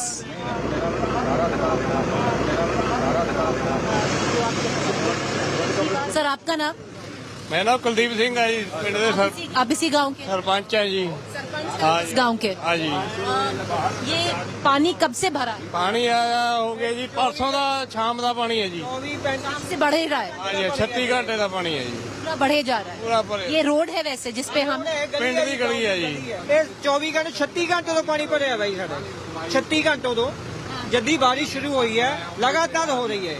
सिर्फ tractor के उससे आप सामान लेके आ रहे हैं? खाने का जो भी है सामान ढोना पड़ता है। हाँ। आपने जो यहाँ पर लोकल अथॉरिटी है उनको फोन किया है किसी को? डीसी किया है, एसडीएम दफ्तर, डीसी दफ्तर का कोई उठा नहीं रहा था, वो बिजी आ रहा था। वैसे अपना लीडर को किया, अपने तहसीलदार को, उसने कहा है हम भेजते हैं।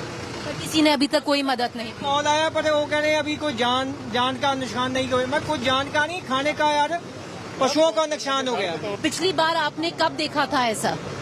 1993 में देखा था। 1993 1993 में देखा था। बहुत अनसेफ है अगर आप देखें। ऊपर ये सारी हाई टेंशन वायर्स है, अगर आप देखें वे नहीं है, कोई रास्ता नहीं है जो इन तक पहुंचता है। ये सारे घर बिल्कुल डूबे हुए हैं। 60 से 70 घर हैं इस गांव में। Few places here where the villagers are now trying to put their whatever that they have in terms of food products to put it on a higher rate. Mandeep ji, आप यहाँ पर आपका जो पूरा घर है उसमें पूरा पानी भर गया जी। हमारे रिश्तेदार हैं जी, सारा सामान इधर शिफ्ट किया है जी। बड़ी दिक्कत आई है, अभी तक इन्होंने खाना भी नहीं खाया। अभी हम लोग फूड जो है उसके लिए हम लेने जा रहे हैं, किसी से मंगवा रहे हैं। प्रशासन का ये फेलियर है कि उनकी कोई भी प्रिपरेशन नहीं है। सभी लोग एक दूसरे की मदद कर रहे हैं, सिर्फ एक दूसरे वाले गांव वाले मिलजुल के जो है एक दूसरे के साथ काम कर रहे हैं। और प्रशासन का ये बहुत ज्यादा फेलियर है। अभी 4 दिन और बारिश पड़ने वाली है, ये लोग क्या करेंगे? हमारे घर वाले थके हुए हैं, लेडीज का बहुत बुरा हाल है, रो रही हैं। वो रो रहे हैं। उनका सारा जो है खाने वाला सिस्टम है सारा खराब हो गया है। बच्चे इनके जो बाहर है वो बहुत टेंशन में है कि हमारे घर वालों का क्या बनेगा। तो उनका अभी कोई रहने का भी बंदोबस्त नहीं है। अगर पानी और बढ़ जाता है तो हम छत से कहाँ निकल के जाएंगे। तो इसके लिए हम लोग जल्द से जल्द डिमांड करते हैं कि यहाँ का पानी का निकास है जो करवाया जाए। यहाँ पर आप सरपंच है जी, आपका घर में भी पूरा पानी भरा हुआ है? पानी है जी, हमारी गाड़ी भी डूब गया जी। आपका गाड़ी भी डूब गया है पिछले 24 घंटे? आप हमें थोड़ा दिखाएंगे जो गांव है? पूरे गांव में कितने लोग हैं जी? आबादी कितनी है गांव की? 1500 करीब होगी ये गाँव में। 1500 वोट है, 2000 के करीब आबादी होगी। 2000 के करीब आबादी है। आगे बहुत ज्यादा डीप है आप कह रहे हैं? Okay, if we go up ahead, they are saying it's very, very deep. If we go up ahead, we are going to try and avoid that. But what we are going to do right now is go right back and get you an understanding in terms of the number of houses that have completely been inundated. आपका भी घर डूब गया जी? सारा डूब गया जी, कणक उनका सब खराब हो गया। खाने के लिए आटा सब कुछ खाना नहीं है। मकान सारा डूब के, बैठे डूबे हुए हैं सारा। बेड ते मकान सारा डूब गया, सारा डूबा, फ्रिज सब कुछ है। खाने का इंतजाम कैसे होगा? आप लोग कोई यहाँ पर किचन, अपना कम्युनिटी किचन लगा रहे हैं, कैसे होगा? मैडम कोई है कोई इंतजाम है नहीं, भी अपनी पर्सनली जो भी करोगा अपने घर विच ही करोगा, घर विच ही कर सकता, पर्सनली नहीं कर सकता, कोई खाना कोई वो नहीं कर रहा। ये एक रोड है क्या? रोड है, ये रोड है जी, ये मेन गांव की पक्का है, पक्का रास्ता है ये। टाइल लगी हुई है interlock. And this is what it looks like, viewers. It's happened in the last 24 hours. Helpless at a level. आपका यहाँ पे लोकल एमएलए कौन है? चरणजीत सिंह, डॉक्टर चरणजीत सिंह। डॉक्टर चरणजीत सिंह। हाँ डॉक्टर। फोन उठा रहा है कोई आपका? कोई फोन नहीं उठा रहा है। कोई फोन नहीं उठा रहा। लोकल एमएलए, डीसी, तहसीलदार कुछ कोई फोन नहीं उठा रहा है। बिजी आ रहा है, डीसी का हेल्पलाइन नंबर बिजी आ रहा है, कोई भी नहीं कॉन्टेक्ट हुआ। That's another house completely inundated. ये आपका घर है, उसमें कितना 3 या 4 फुट पानी होगा? सारा पानी आ गया। 3-4 फुट तो हम नहीं हो गए। This man's house. He's showing you how deep the water is. It's reaching to his hip there. You can see that. सड़क पर है, ਇਹਦੇ ਵਿੱਚ ਬੰਦਾ ਡੁੱਬ ਜਾਵੇ। ये हजे थोड़ा जा आगे जाएंगे तो बंदा डूब जाएगा। That is the Pradhan of Behrampur, his house, his vehicle, I can see, and his motorcycle completely in water, submerged. We're trying to make our way back right now because this is the only way.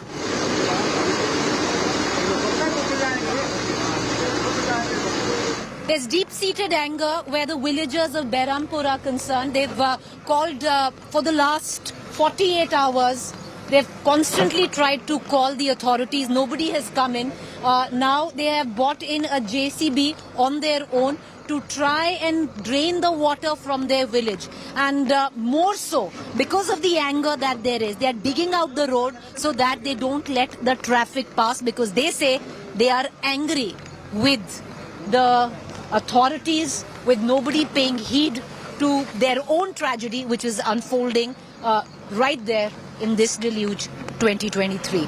Reporting with camera person Pawan Kumar, Preeti Chaudhary for India Today. That is what many parts of Punjab look like. Many districts in Punjab under red alert.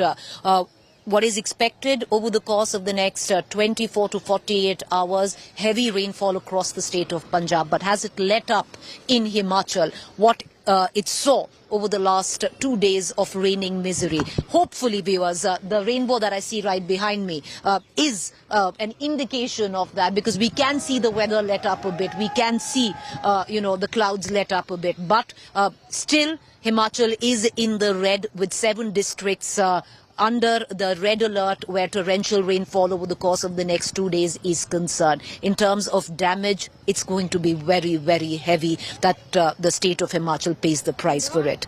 These were the ground reports filed by my colleague Ashutosh and Manjeet Sehgal in Mandi, Himachal. Situation in Mandi remains grim. Yet again, the river water level is on increase. The rise in the level is more than 3 to 4 feet. And this is the Beas River, which has entered into the residential areas just along the riverside. You see, these are the mostly shops. Now it has totally been inundated. And here, what it looks like almost a sea wave. But this is just a river water, because the intensity of the rain, which hasn't decreased since last 24 hours, we are only seeing continuous rainfall. And that has triggered the massive flow in the Beas River. The other drainage, which is usually mountain nala, mountain drains, which were just 2 hours ago were flowing almost 8 to 9 feet lower than what you see in these images. So the bridge that you see was washed away by the water flow yesterday, along with 7 others, and thus the ancient Shiva temple is now been totally disconnected, have gone totally out of reach from the people, and that explains the furious rain in Himachal Pradesh. In Mandi with Nasir, this is Ashutosh Mishra for India Today. Torrential rains have wreaked havoc in Himachal Pradesh and majority of the rivers are in spate. We are in Mandi, where we can see the Solan Beas River, where the flood water has almost touched the residential areas, be it the temples or be it the houses, people have been moved to the safer places after the flood water entered their houses, be it the Thunag or be it the Pando area. These areas experienced floods after the floodgates were opened by the dam administration. As far as the alert is concerned, the Met Department has predicted rains till 30th of this month. Floodwater has entered the residential areas and scared the local residents. That is why the administration has asked people not to venture the low-lying areas, the river beds and the highways where shooting stones can take place. As far as the impact of the rains is concerned, public and private property worth several hundred crores has been damaged during the torrential rains. With camera person Aman Gupta, this is Manjeet Sehgal in Mandi for India Today. As I climb up to Mandi where my colleagues are, when you speak to the locals here, they'll say it's a 10-year curse that comes calling every 10 years. They call it the curse of the river Beas. It happened in 93, it happened in 2003, 2013, it's happened in 2023, where the river Beas, this time the monsoon plus the western disturbances coming in and consuming the state, bringing to it a Himalayan tragedy of sorts. We're going to leave it at that, but we're going to continue to bring you the latest ground reports coming in from Himachal Pradesh and Punjab. Up next is Rahul Kanwal tracking the monsoon fury over Himachal and the state of Punjab and Delhi.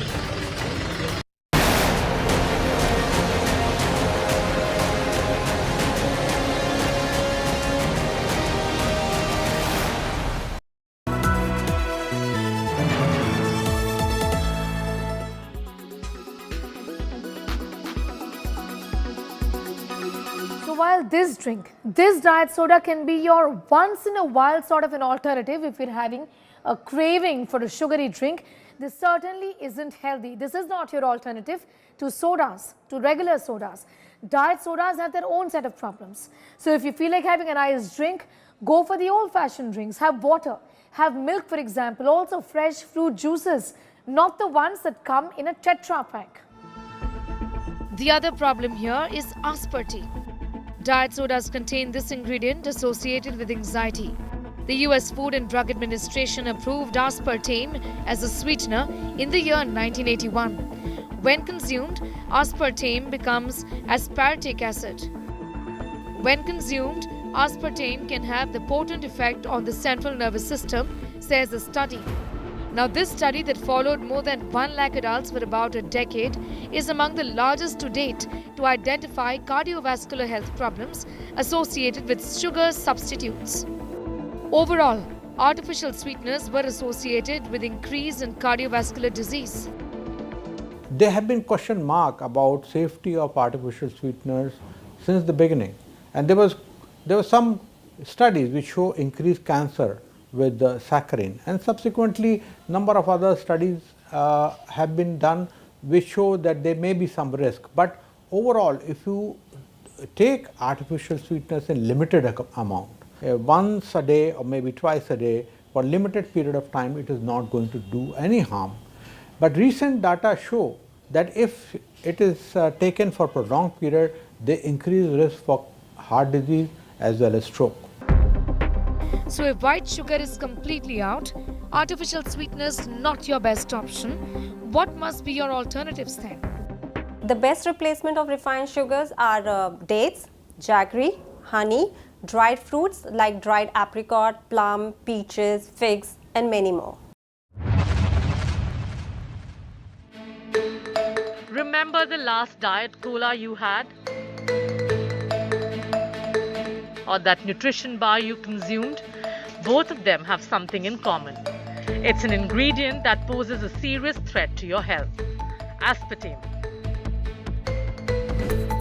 Aspartame is now seen as the worst artificial sweetener. But where do you escape it? It is most common non-sugar sweetener used in at least 5,000 products. Aspartame is also marketed as NutraSweet, Equal, Sugar Twin and Amino Sweet. The use of non-nutritive sweeteners such as aspartame as food additives has increased over the past 3 decades as a result of dietary recommendations with the blessings of the FDA. But now, the cancer research arm of the WHO is set to declare aspartame as possibly carcinogenic to humans. Recommendations on how much of the sweetener someone can safely consume will be issued by a different WHO body named the Joint WHO and Food and Agriculture Organization's Expert Committee on Food Additives. Aspartame was approved by the FDA in 1981, 1983 and 1996 for various consumer sweetener uses and foods. In 1983, the FDA approved the use of aspartame in carbonated beverages, and in 1996, it was approved for use as a general-purpose sweetener. What is confusing for the general public is that while on the one hand, some studies report the use of aspartame to be safe, and these are mostly studies which are sponsored by the industry, some independent studies link aspartame to a long list of health problems. What led to approval was funded research by the manufacturer. Certainly, a lobby worked hard all these years to make sales all along without citing the possible health threats that the product's been posing this entire time. Even though in 1987, a research series by Gregory Gordon not only warned against the health hazards, but also cautioned on the revolving door relationship between FDA officials and the food industry.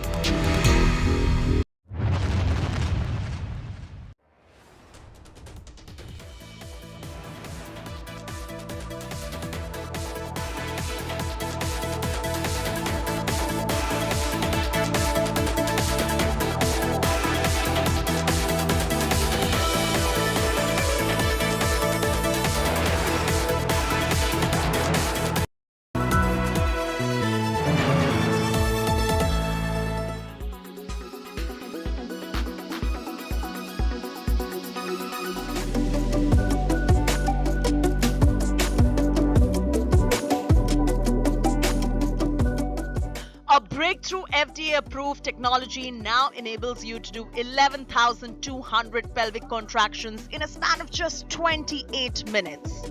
Something that a human body just cannot otherwise achieve. Enter Emcella, and the world of wellness and fitness offers hope to women with weak pelvic floor muscles, either due to aging, childbirth, menopause, or even men who face sexual issues. I tried 6 sessions of Emcella, which is the only FDA-approved machine. It's popularly called as Kegel Throne. From 6 sessions before to today, I'm here to assess what my pelvic floor looks like and how well it is strengthened. Any men or women who are looking for pelvic floor strengthening at any age above the age of 18, this is an ideal device. Emcella strengthens the pelvic floor, treats urinary incontinence, and improves intimate wellness.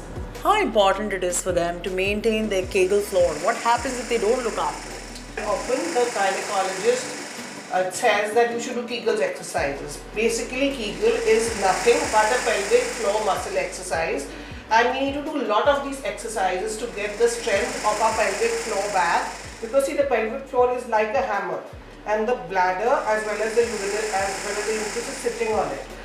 Emcella helps in sexual health in both men and women. Okay, it actually improves the pleasure during the sexual activity. It improves the erection. It improves the tightness of the vagina. It improves the orgasm. So all in all, it improves the enjoyment during the act.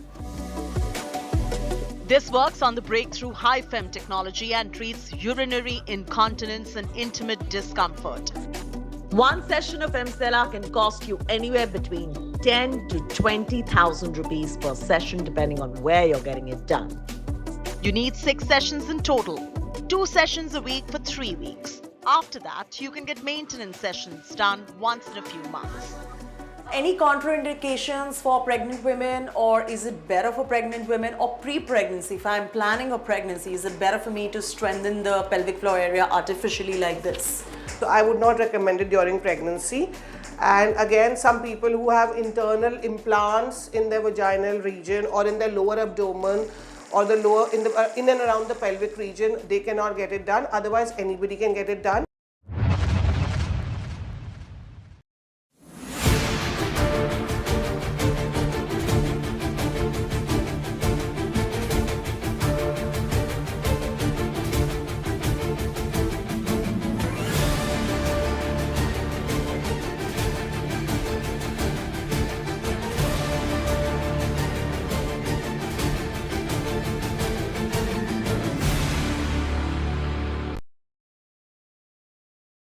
Weather forecast now. Delhi, maximum 36 and minimum 26 degrees. Mumbai, maximum 31 and minimum 27 degrees. Kolkata, maximum 35 and minimum 28 degrees. Bangalore, maximum 26 and minimum 21 degrees. Chennai, maximum 33 and minimum 25 degrees. Hyderabad, maximum 34 and minimum 24 degrees.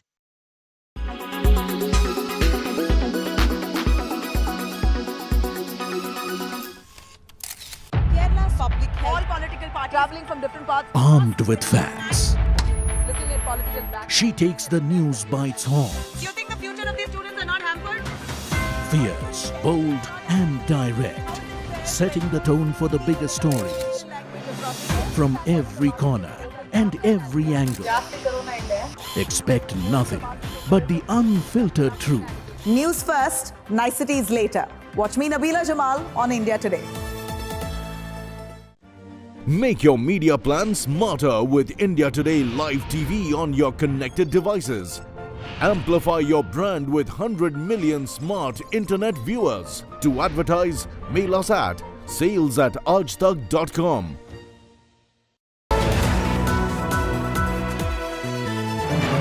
Presented by RP Sanjeev Goenka Group, Growing Legacies.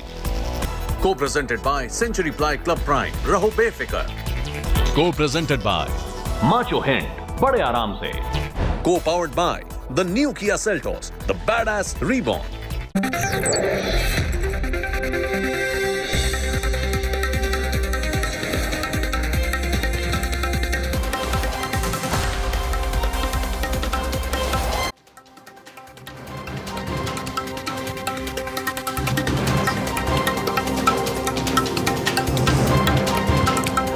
Good evening and welcome. You're watching the news track. I'm Rahul Kanwal. Monsoon mayhem across large parts of North India. We have reporters on the ground in Himachal Pradesh, Uttarakhand, Jammu and Kashmir, Punjab, Haryana, Uttar Pradesh. Will get you ground reports. We're also looking at the latest satellite images, which, as you can see, show very dense cloud cover in Himachal Pradesh, Uttarakhand, dense cloud cover also in western Uttar Pradesh and above New Delhi. We'll get you all the latest from all across North India, which is witnessing the heaviest rainfall in the last 4 decades. And that's my top focus on the news track. Incessant rains, floods,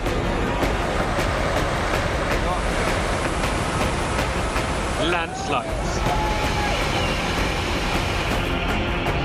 houses flattened, bridges swept away, cities sinking.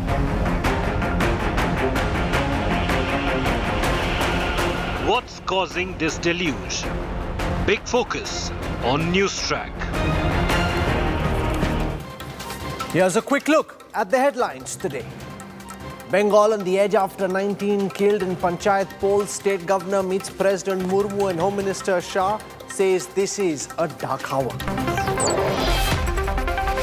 Setback to Delhi Chief Minister Arvind Kejriwal. Supreme Court denies urgent stay on ordinance. Issues a notice to the centre and to the Delhi Lieutenant Governor V.K. Saxena.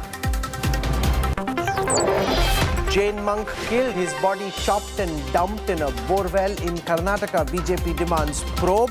VHP says the murder is the result of Congress's anti-Hindu policies. Big boost to Indian defence. Prime Minister Modi is set to ink deal with France for 26 Rafale jets and 3 submarines worth 90,000 crore rupees for the Indian Navy. Twitter blocks access to Pakistan government account in Gilgit-Baltistan, locates the region's users in Kashmir.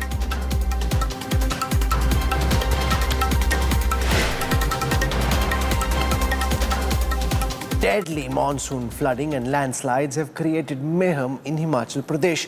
At least 17 people are dead. Several bridges and roads have been washed away. Prime Minister Modi has spoken to the state chief minister to take stock of the situation. India Today has the biggest team of reporters on the ground. They bring you our lead story tonight. Cars, motorbikes turn playthings of raging floods. Floating like fragile paper boats on the relentless currents.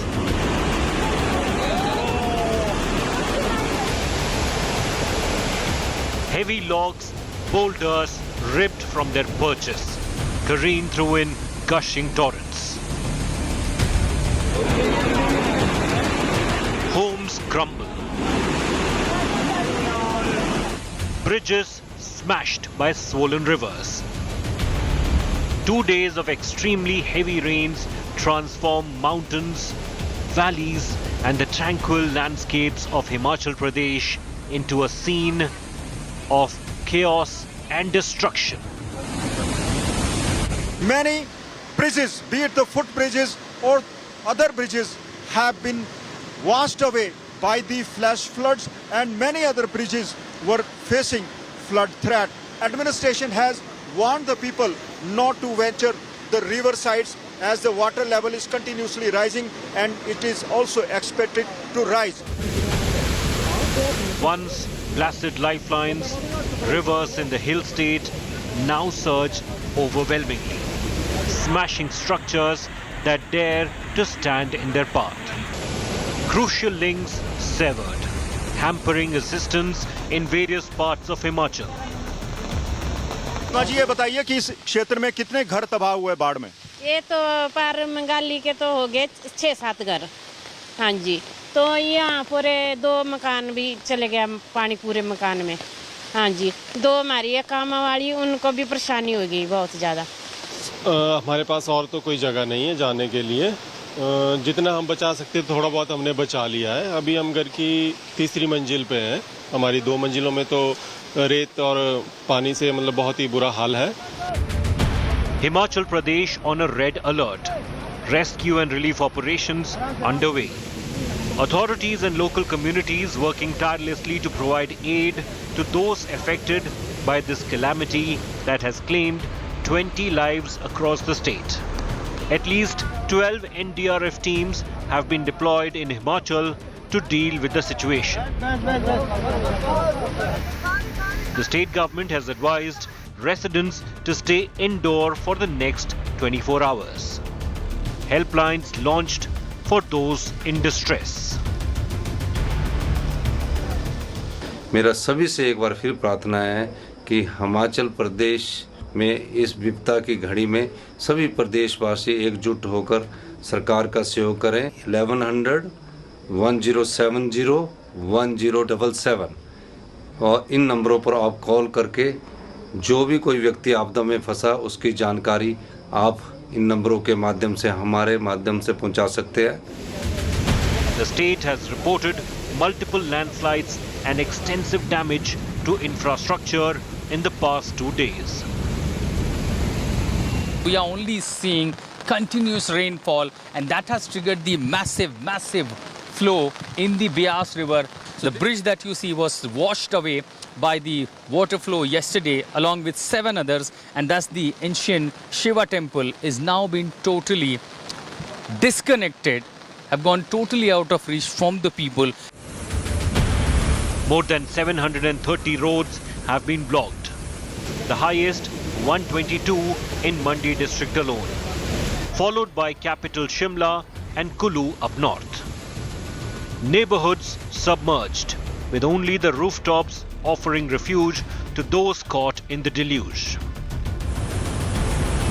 Himachal Pradesh grapples with a nightmarish crisis. With Ashutosh Mishra and Manjeet Sehgal in Mandi, Bureau Report, India Today. Amongst the worst hit areas is the Mandi district of Himachal Pradesh. My colleagues Preeti Chowdhury and Ashutosh Mishra are in Mandi reporting tonight. Preeti, some of the images that we saw are scary at an infinite level. People standing on the edge, cars being washed away, trucks being washed away.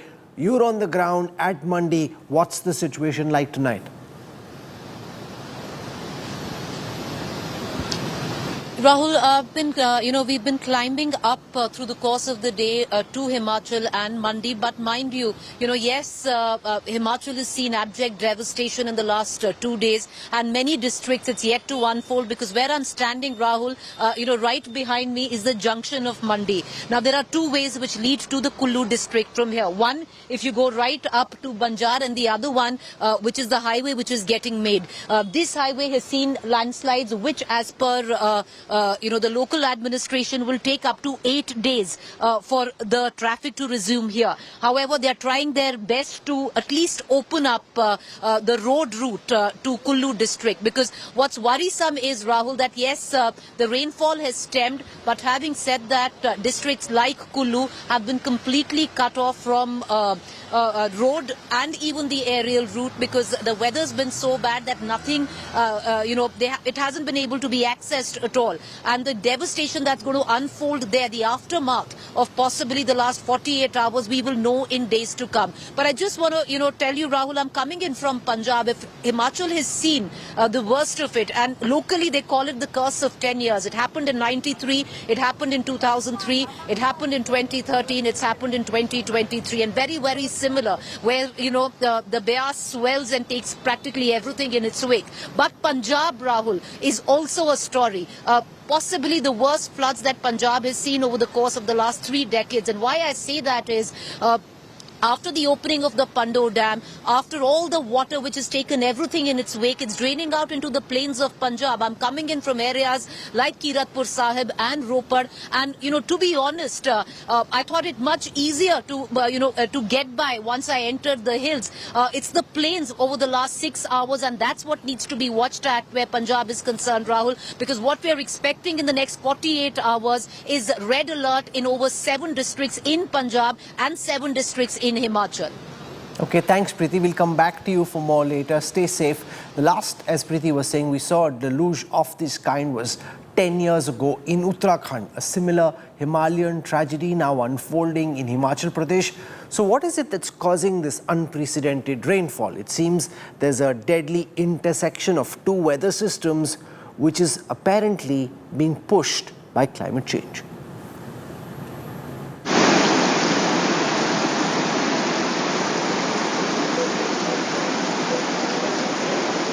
2013, floods ravaged Uttarakhand. The state received an unusual amount of rainfall, causing massive flash floods and landslides. Worst hit was the Kedarnath Valley, popular for the 8th century temple dedicated to Lord Shiva. 5,000 people were killed and thousands more displaced.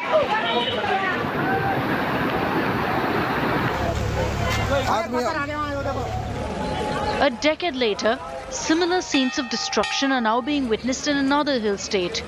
This time, it's Himachal Pradesh.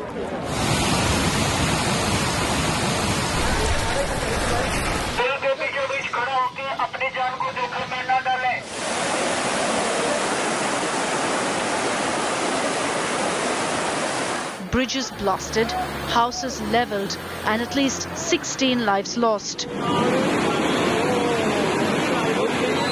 What's causing this terrifying rain and floods? Well, it's a deadly collision of two systems, the monsoon winds and western disturbance, similar to the system that led to the Uttarakhand floods in 2013.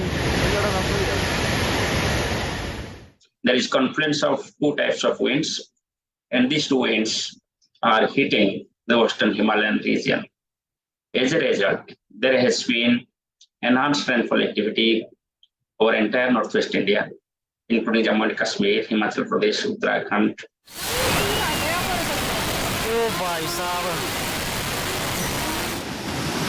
Experts warn that such a double confluence will only increase in a warming world.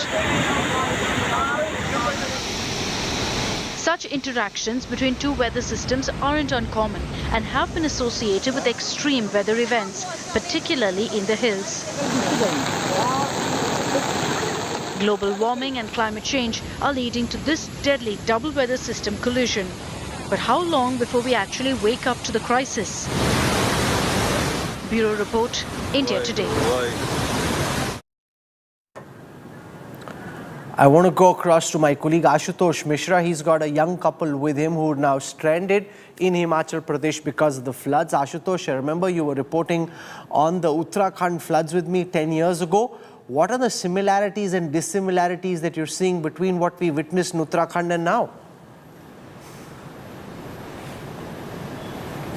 Well, Rahul, it is the preparedness of the government and the agencies that then perhaps this prevented a massive loss of life. So far, 18 are the official death toll, so far the casualty is concerned. But when it comes to the property damage, that's really going to be significant. As far as the terrain is concerned, Uttarakhand was totally a different terrain. There was very less time when the water literally started from Kedarnath going to the town areas. But here, it was only the Beas river which started overflowing, and all these riverbank area, riverbed areas were timely evacuated. But since there will further gonna rise in the water level, that will potentially damage more and more, and particularly another 36 hours, which is really gonna be crucial. Remember, very important to know that there are people who are literally stranded in Kullu and Manali, including these two tourists from Spain, Diego and Enna, who wanted to go to Kullu and Manali but have literally stuck in stranded here in the city of Mandi. And there are people who are giving us SOS calls because roads are totally washed away. There are no more road connections left for the people to travel to Kullu and Manali. In fact,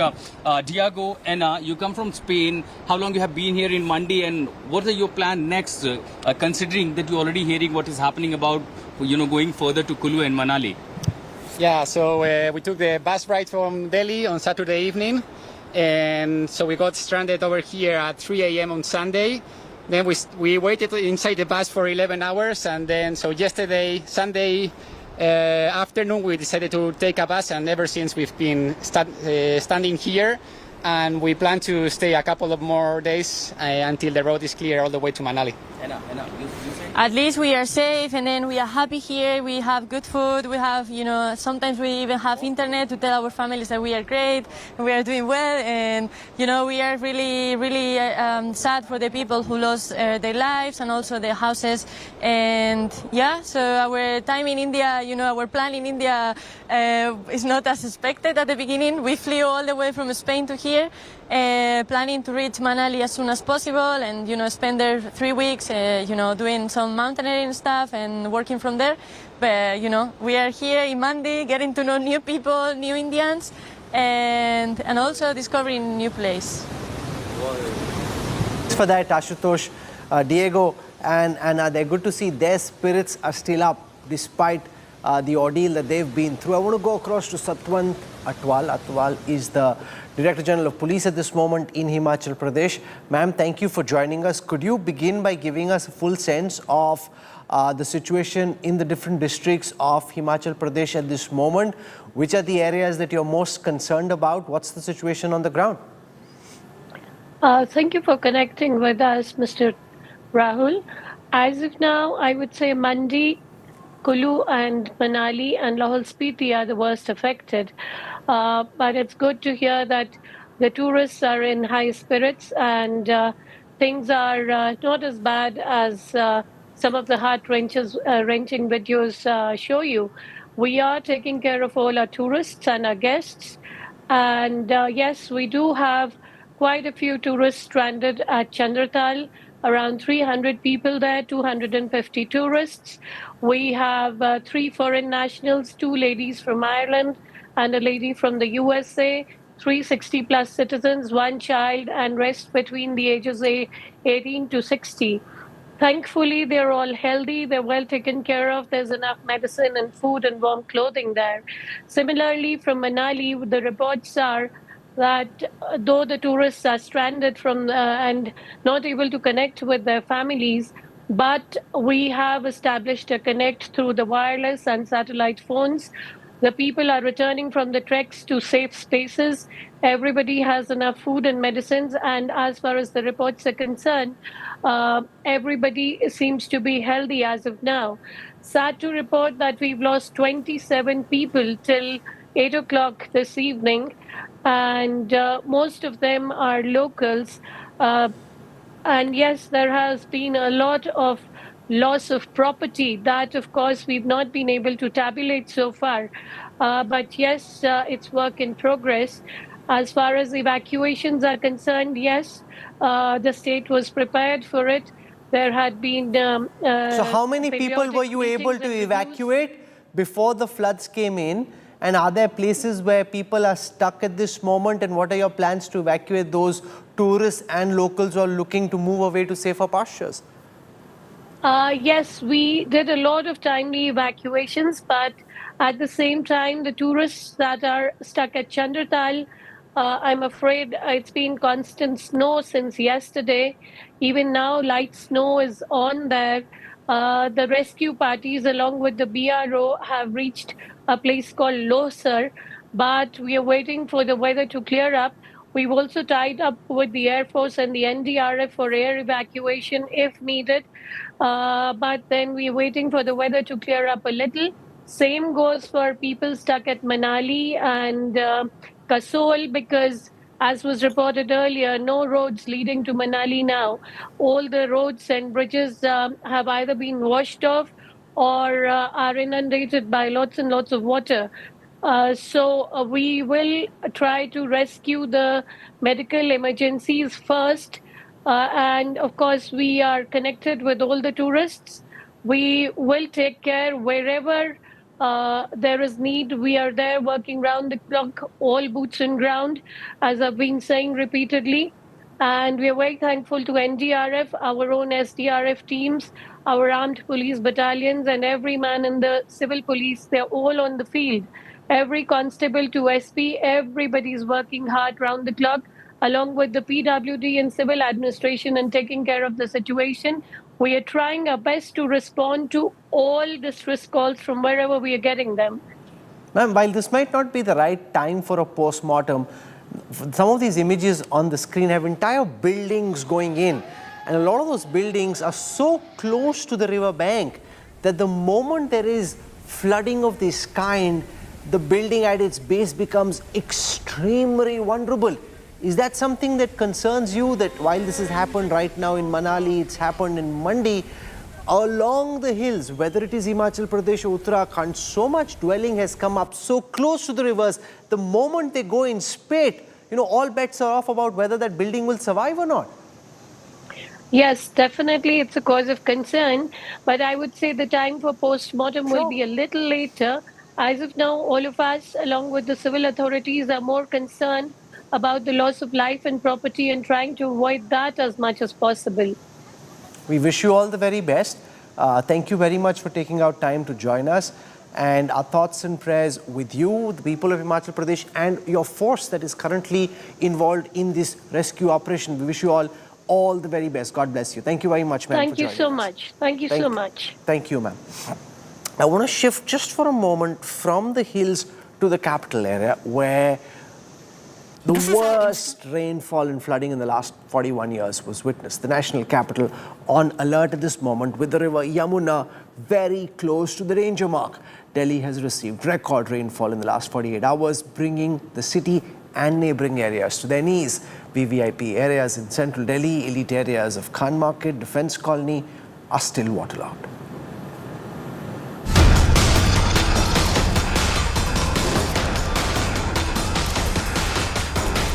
The national capital down on its knees, after facing the worst rains in 40 years. A flood alert is issued in Delhi as the Yamuna fast approaches the danger mark. Haryana is releasing nearly 3 lakh cusecs of water into the river from the Hatni Kund barrage. The water is set to reach Delhi in the next 72 hours and will impact several low-lying areas. The Delhi government is planning to evacuate more than 30,000 people.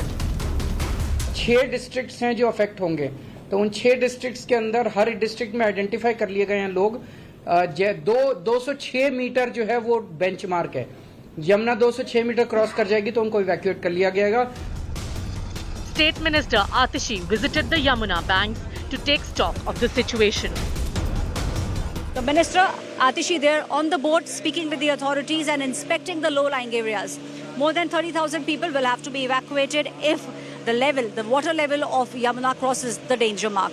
सुबह 10-11 बजे तक danger mark तक यमुना पहुंच जाएगी, तो 30,000 लोगों की evacuation की हमारी तैयारी है। यहाँ पे सारी बोट्स हैं। Among the worst hit areas of the capital is the VVIP zone or the Lutyens Delhi, which houses union ministers, judges, MPs and top bureaucrats of the country. Lawn में तो पानी तो है, लगभग 1-2 फुट पानी है उसमें। वो हमारे उसमें देखिए जहाँ बैठते हैं हम लोगों के साथ, सारा बैठका खाली कर दिया है। वो तो खत्म हो गया, वो सब डूब गया। पहली बार सोफा वोफा डूबे हैं, उसका जो 1 फुट से ज्यादा ऊपर बना हुआ है वो सब डूब गया। Several luxury cars were stranded in Khan Market, the popular hangout spot of Delhi's elite and its adjoining areas. I'm in Rangpura. This is one of the poshest locations of the national capital. Just see the kind of damage that the rain has actually caused, and we've seen that people are furious about the fact that basic facility, if at the poshest of locations of India's national capital, still continues to miss. What development are we talking about? There's a politics that has erupted because of the constant waterlogging issue. The Pragati Tunnel, a new landmark of the city, was shut due to waterlogging. A 20-feet crater opened up on a main road in Rohini. The Met Department has predicted more high-intensity showers this week. It upgraded the alert for Delhi from yellow to orange on Monday. Bureau Report, India Today. I'm joined live on the news track at this moment by Air Vice Marshal G.P. Sharma, President of the meteorological company SkyMet Weather. Ajay Bakhaya is the Managing Director of Sarovar Hotels and Resorts. He had a horrific experience in Gurgaon. He'll explain that to us. Kirti Chandra Sahu joins us, Professor at IIT Hyderabad, studies climate change. I want to go across to the Air Vice Marshal first. GP Sharma, on this map, and you're of course the expert, but I just want to show our viewers what the satellite images show. From what I can see, massive concentration of cloud cover above Himachal Pradesh, in pockets of Uttarakhand, some parts of Nepal, and also above the national capital region. What's the outlook like, according to you, for the next 48 to 72 hours? Is the worst behind us, or is there more trouble coming? Rahul, worst is behind us. Okay, that's a good news. But then there is no sense of complacency at this moment that at least the rains will ease out. They have already eased out from Jammu Kashmir region, Himachal Pradesh also shortly. I think today itself we see the difference. But then Uttarakhand remain in a state of extreme caution for the next about 3 days, I will say. And you see, we see these space-based platforms giving us information, like you shown this satellite imagery. Mountains have always been more mysterious and mischievous, okay, irrespective of the observation weather platforms. Okay, Air Marshal, stay with us for a moment. I want to go across to Sukhvinder Singh Sukhu, the Chief Minister of Himachal Pradesh. He joins us live and exclusive on the news track at this moment. Sukhuji, Sat Sri Akal, can you begin by giving our viewers a sense of the current situation in Mandi and in other districts of Himachal Pradesh at this moment? People have been looking at the images from Himachal with a lot of concern. Everyone's very fearful about what's happening in your state, sir. The situation in Mandi and all over district are under control. We have completed our rescue operations in before 8 a.m. Last night we rescued at 2 p.m. 2 a.m. 6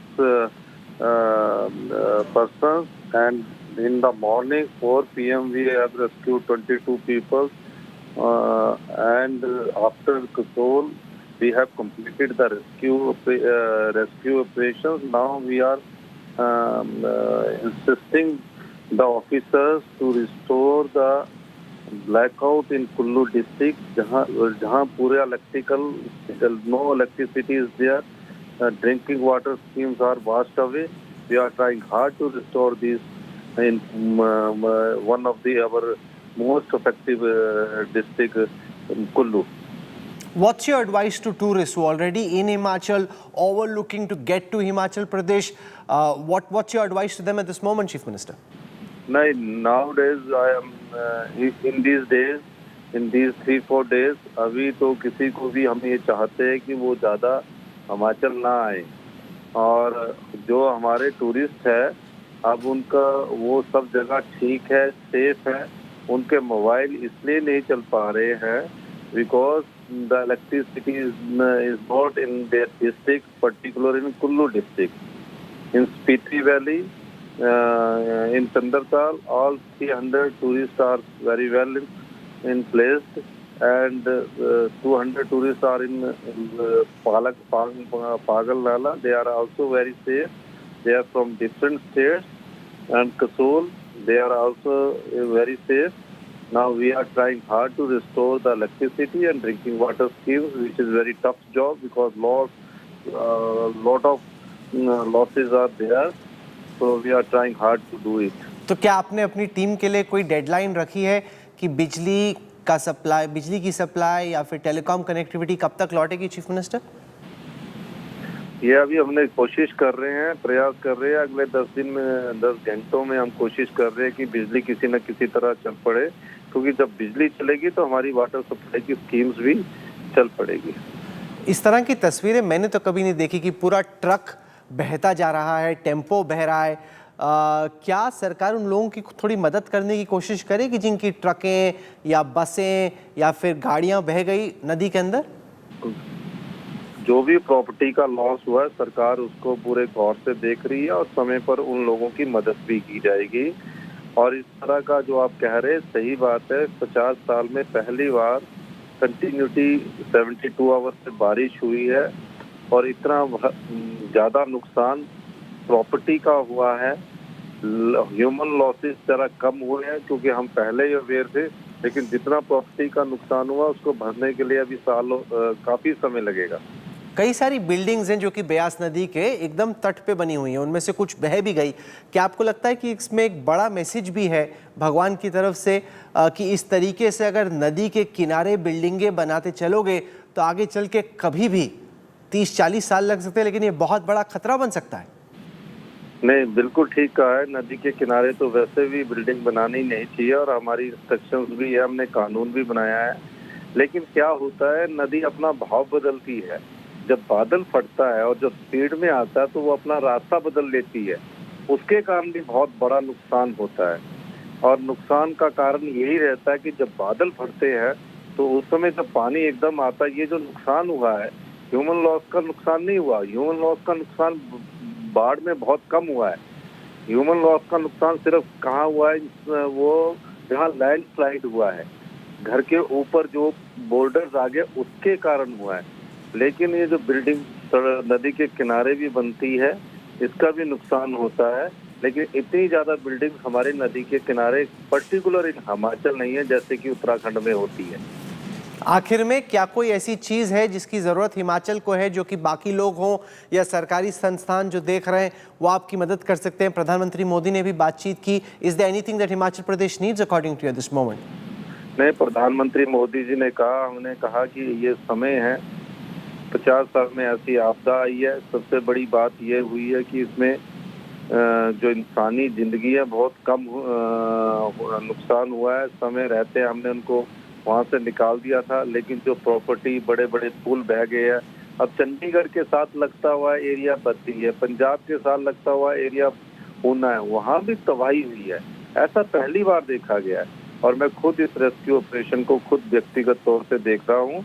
और अगर हमें थोड़ा सा भी समय मिलेगा, जैसे ही बारिश बंद होगी, हम 8 घंटे में सारे हिमाचल प्रदेश के रोड आवाजाही के लिए खोल देंगे। This is a very tough challenge for you. You've just about taken over, settling in, and this is nature throwing the worst that it could have at you. Chief Minister Sukhu, we wish you all the best. I don't wish to hold you any longer. Thank you for joining us. The Chief Minister of Himachal Pradesh sending out a message of assurance, calm at a time of chaos, saying once the rain stops, he hopes to be able to get electricity back on, telecom signals back on. He's telling tourists, those who are already in Himachal Pradesh, not to panic, to stay calm, and he's telling others not to go to Himachal at this moment, at least for a few days. Let the situation settle. Don't plan a trip to the hills at this moment. Let's now go across to Ajay Bakaya. There was an image, I just want to show that to our viewers, of Ajay Bakaya, who's the Managing Director of Sarovar Hotels and Resorts, going viral. There he is in his Ford Endeavour, stuck right in the middle of the water. A lot of people trying to help him. Ajay, welcome. Do you want to just start by talking us through how you ended up, it's almost like the Bias in some senses, where the whole vehicle went, except that you're in the middle of the vehicle and everybody's trying to get you out? Thanks, Rahul. Thank you very much. This was the underpass at the railway station in Faridabad, and at about 12:40 in the afternoon, I went through in the reverse direction, in the other direction, and went through. Although there was water, went through quite smoothly. And on the way back, the car stalled, and then the water just sort of built up. So I spent about 2 hours plus getting out of there. The good part, the heartwarming part, was the people, the locals, including the small boys that you see in the picture, who were willing to help. They weren't looking for a return. They certainly weren't holding you to ransom, and everybody tried very hard to get me out of there. So cranes and tractors later, 2 hours later, we did get out. These situations are going to get worse as time goes on. We have treated nature very badly. And nature is responding to us in kind. What needs to happen in these scenarios? We can't talk about infrastructure. This is an immediate need. That there are people to help you out in that kind of an emergency. When I say people, I'm talking about structure from the state, from the government, from the local authorities. And people say, how can we get you to safety? What can we do to get your car out? The other angle, which is important, is that insurance companies need to be a lot more proactive and come back to you and say, hey, so sorry you had this issue. We're doing everything possible we can to make sure you're back to normal as quickly as possible. Unfortunately, those things don't happen. They're not on the menu today. Sure. I want to go across to Kirti Chandra Sahu, professor at IIT Hyderabad, in fact studies climate change. So do you want to just take us through why we're seeing this, Professor, more and more intense bouts of rainfall concentrated in a short span of time, rather than the monsoon the way it used to be, roughly the same amount of rain but staggered over weeks rather than being concentrated over a 48 to 72 hour window? Yeah. Thank you, Rahulji. First of all, namaskar, and I do namaskar to all the panelists also. This is definitely a very scary and painful situation which we are seeing today, or it has been actually happening from last many 10-15 years. I think it has been started. I mean, this is definitely a consequence of climate change, which happens from very long time. We have killed the environment. We have done many drastic things, and this is which we are facing because of that consequence. Having said that, I think there are. Our research is mainly on rainfall. I am not an expert on the climate change as such, but what I am saying is, there are two ways of dealing these situations. First of all is the immediate need, which we have to, take preventive actions for the society and people, mankind, their properties, etc. And there are long-term plans of controlling the climate change. Because climate change took very long time to happen, it will also take long time to go back. If we took preventive actions. So as far as the current situation is concerned, the rainfall predictions its estimates and its prediction has been very not so good, particularly because of the situation. I mean, we live in a very complex situation. Probably Indian monsoon is the most complex monsoon in the world. I mean, because of the atmospheric change. For example, Chennai weather is very different from Hyderabad weather, or for that matter, Delhi weather.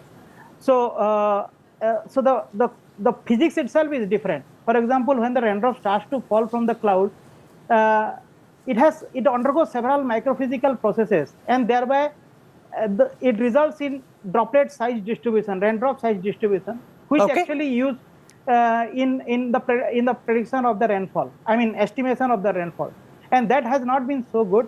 So what we do is we try to estimate the raindrop size distribution at rainfall at different altitudes. Mr. Bakay, did you see the authorities around you, whether in Faridabad or Gurgaon, respond with the kind of alacrity they should have, or do you think that the authorities once again were found wanting? I found them extremely wanting.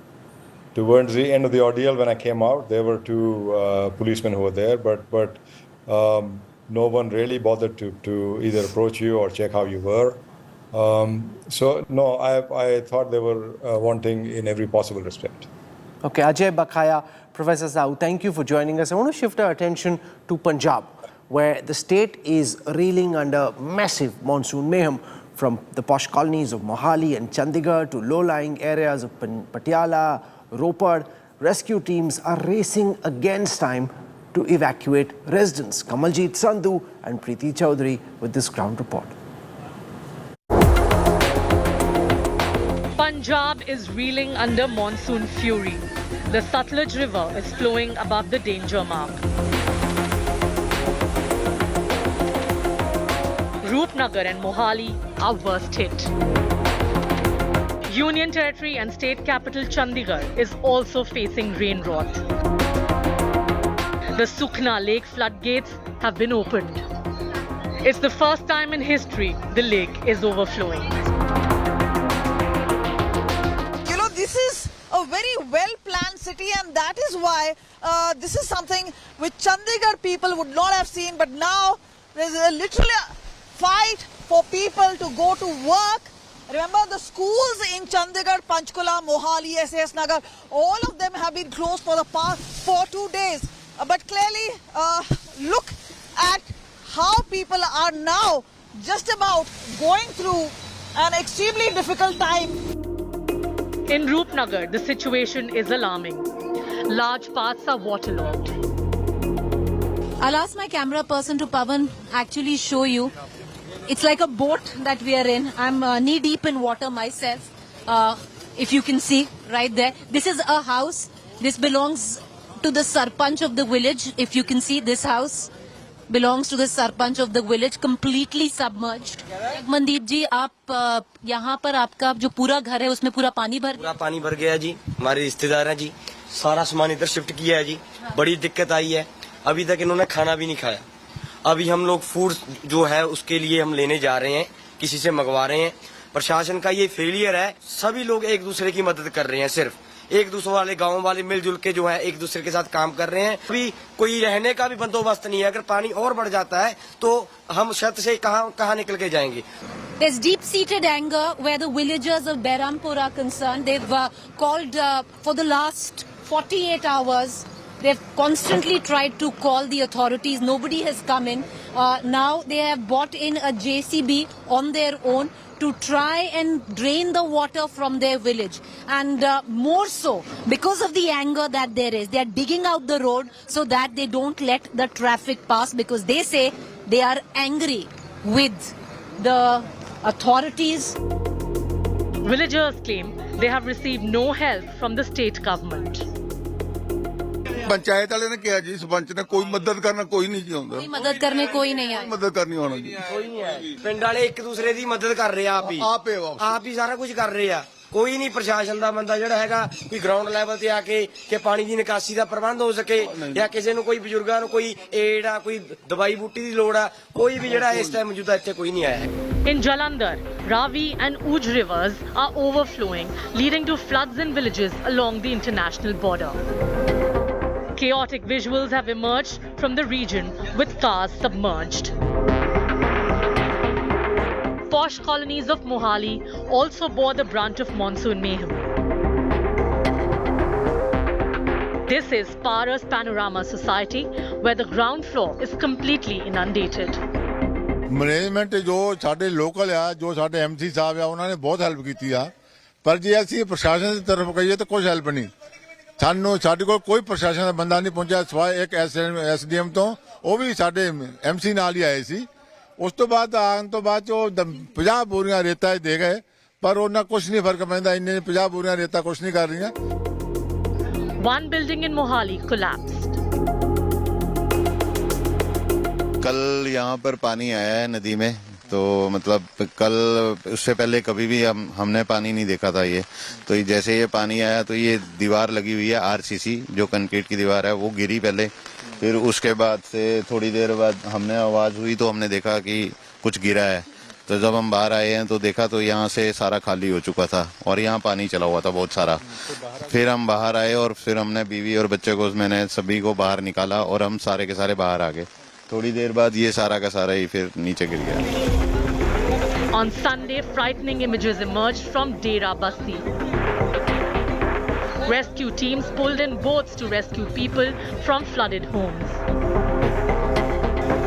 The authorities have sought the army's help to deal with the floods.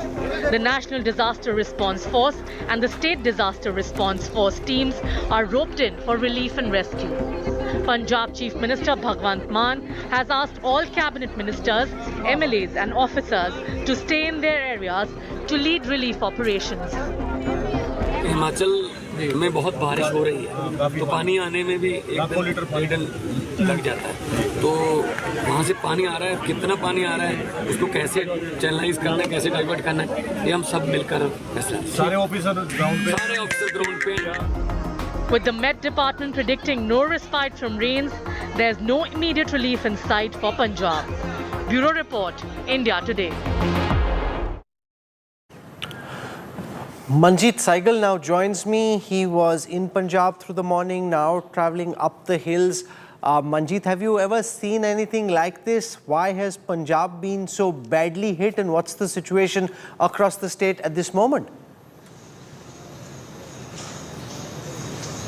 Well, Rahul, the torrential rains have thrown life out of gear and roads have been blocked. Over 700 roads are blocked and this also includes 3 national highways and efforts are on to clear these highways for the traffic.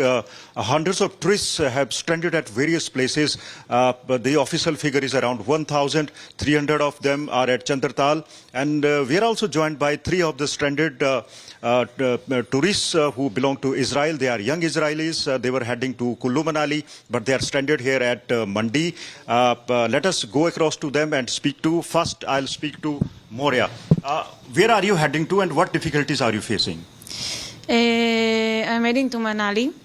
And we came to India like 4 days ago and we are on a road to Manali for like 2 days. We are very, very tired. We are very worried about our friends that's staying here, that's stuck here. We're also with the UV. UV, tell us what do you do in Israel and where are you heading to now? I am traveling now for 7 months already. Now I came India 3 days ago. I was going to head to Kasol. All my friends are in Kasol. Nobody is picking the phone for 24 hours already and we are very scared about them and we hope that Kasol will be open very soon. Why you are not able to communicate to your friends? Is there a network issue? Yes, they don't have network, no WhatsApp, no internet, nothing, no electricity. We cannot talk to any of them and I'm waiting for 24 hours already to speak with any of them and I wish they're okay. Another tourist from Israel also with us. He is Yuval. Yuval, tell us what do you do in Israel? What is your occupation? And is this your first visit to India? This is my first visit to India. I just quit my job at the airport in Israel. This is my trip after the army. I was about to head to Kasol, and then the road just got blocked, and we ended up in Mandi, and here we are. So how many days have you been staying here at Mandi? This is the second day, and I think it's going to be a lot more until the roads are open. Well, Rahul, these tourists are stranded at Mandi area. They are waiting for the roads to be cleared. All we know that the Chandigarh-Manali National Highway has been blocked at a place called 6 Miles. There are multiple landslides on this route, and efforts were on to clear the route. But this road has been blocked by the landslides. Remember, the Met Department has issued high alert, red alert, in fact, for 7 districts, including Mandi. So incessant rains are hampering the rescue work as well, and these tourists continue to face the fury of the We leave it over there, Manjeet Sehgal. Stay well, take care. We hope that things get better. It's not just northern India which is deluged at this moment. China, Japan, Russia, all facing monsoon fury. We'll get you details when we come back on the other side of a quick break. How several parts of the world are currently inundated. Details on the other side.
Quality today. In Delhi, 149. In Mumbai, 65. In Kolkata, 77. In Bangalore, 35. In Chennai, 68. In Hyderabad, 79.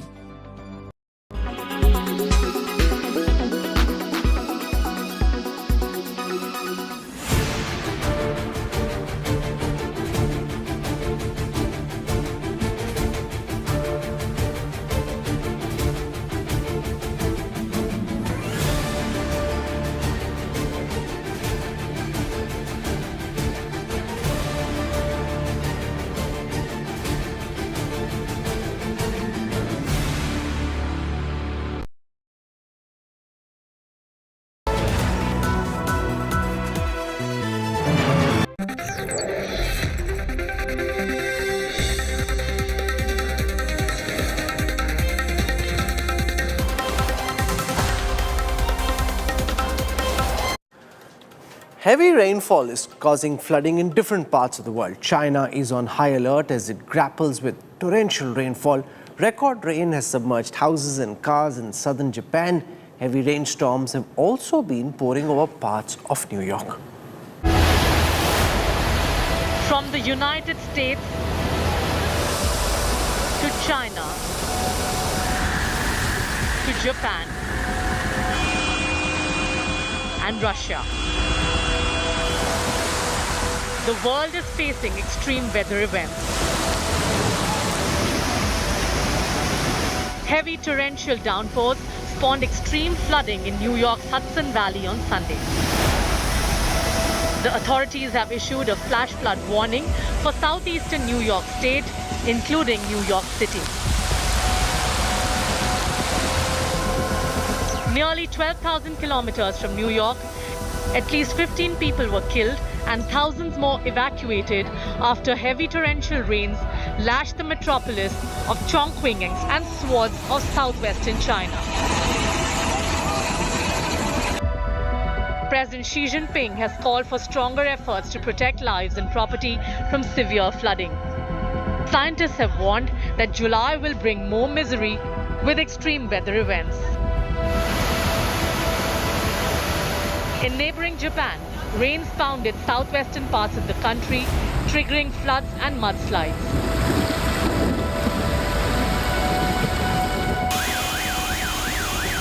Heavy rain struck southern Russia's Black Sea coast over the weekend, leading to evacuations as overflowing rivers washed away cars and flooded homes in Krasnodar.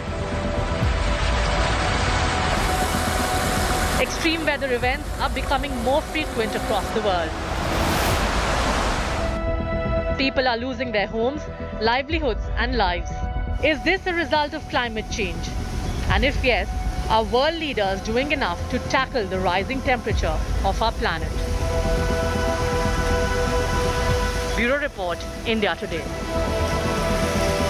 Our reporters are on the ground and we'll keep tracking the monsoon fury very closely. This is where I wrap up the news track tonight. For your time and your trust, thank you very much. Stay well, stay safe.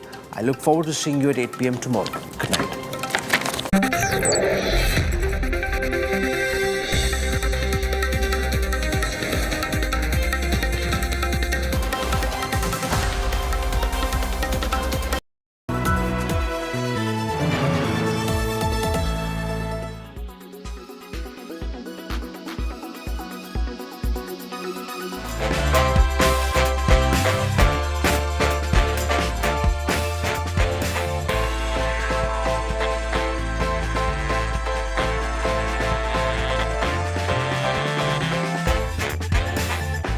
Alright Carl, I told you, just like the Nothing Phone 2 launch, we want to make this big.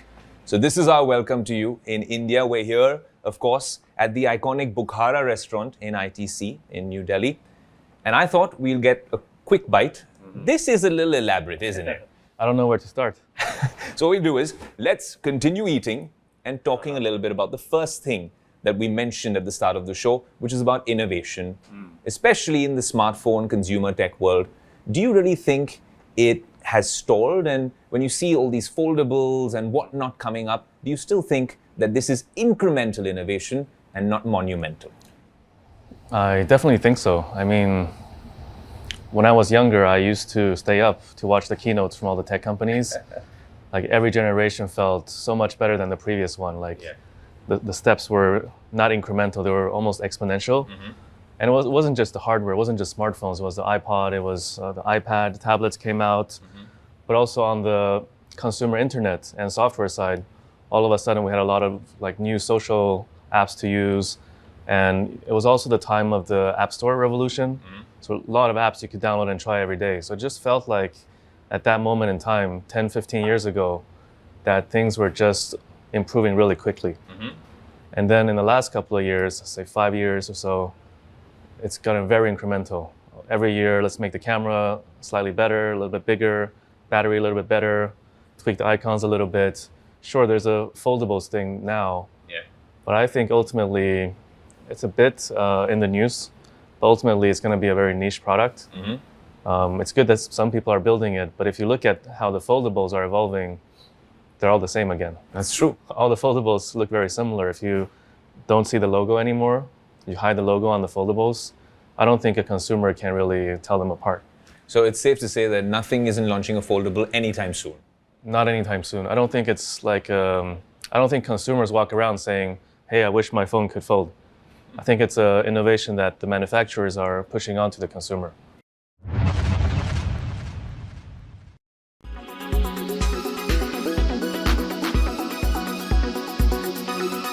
Why does this happen? Let me tell you the science behind it.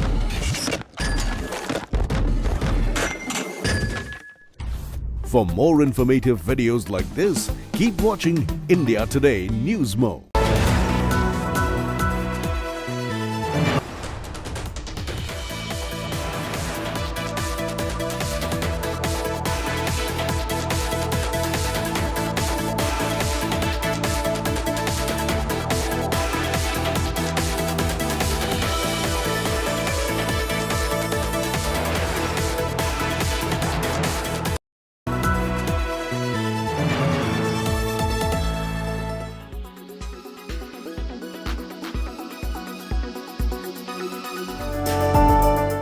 Gooey cookies, crunchy candies, velvety cakes, waffles, ice cream and pancakes.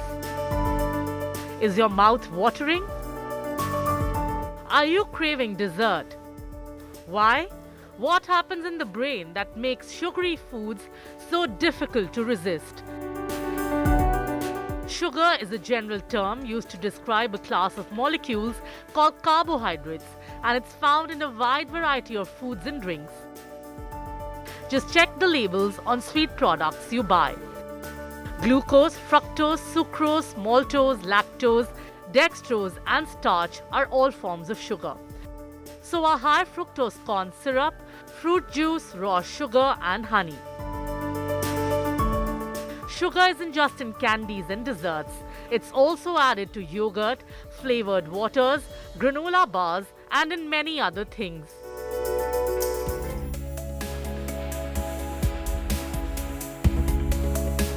No matter what, this was needed. We say it every time when we consume our favorite dessert. With our favorite dessert comes a lot of health problems. We never know how much sugar is too much sugar for us. All the foods we crave for have added sugar in them, which provides energy in the form of empty calories, due to which we end up eating more than we need. But sugar is happiness. Sugar uplifts our mood, releases beneficial happy hormones, and more importantly, satisfies our craving. But sugar is sugar, and too much of it can harm our bodies in variety of ways. Why is sugar bad for us? Sugar has a bittersweet reputation when it comes to health. It may lead to health issues such as obesity, diabetes, heart disease and tooth decay. If you're active and exercise frequently, adding sugar in your diet can offer immediate energy to power your muscles and keep your brain active. But eating too much of it daily can lead to obesity. This is probably not news to you, but the more sugar you consume, the more you weigh. Diabetes. There is a correlation between drinking sugary drinks and getting type 2 diabetes. Any high-calorie diet can lead to type 2 diabetes. Lifestyle diseases is a very broad term. It includes diabetes, it includes hypertension, it includes heart disease. All these conditions will go up as our caloric intake goes up, as our body weight goes up. And all this is linked to increasing sugar consumption.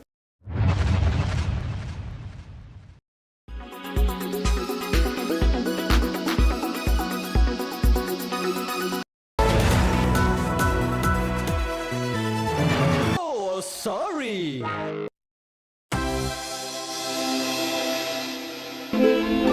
हमें तो अपनों ने लूटा, गैरों में कहाँ दम था। हमें तो अपनों ने लूटा, गैरों में कहाँ दम था। मेरी पार्टी ही तोड़ी तब, जब चुनाव में वक्त कम था। मुझे आपका दर्द समझ में आता है। मुझे आपका दर्द समझ में आता है। अपनों के धोखे से इंसान संभल नहीं पाता है। आप और हम एक जैसे हैं। हम दोनों का बगावत का नाता है।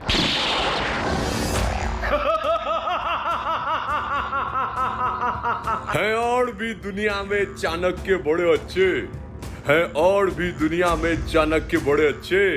कहते हैं अमित शाह का अंदाज़े बयान और है।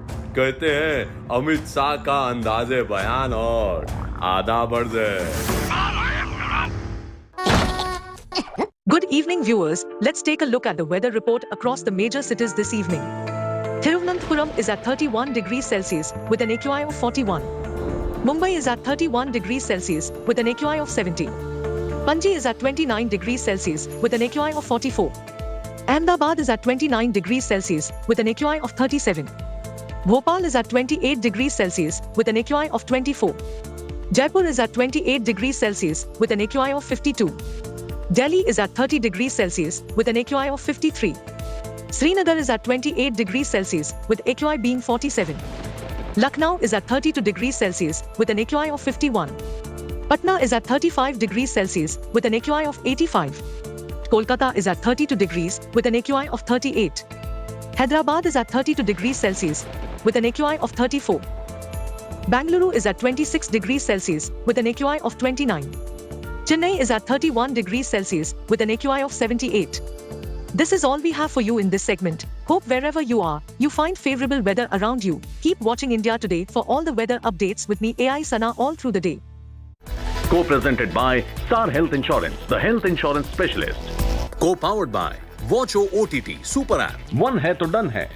Co-powered by the new Kia Seltos, the badass reborn.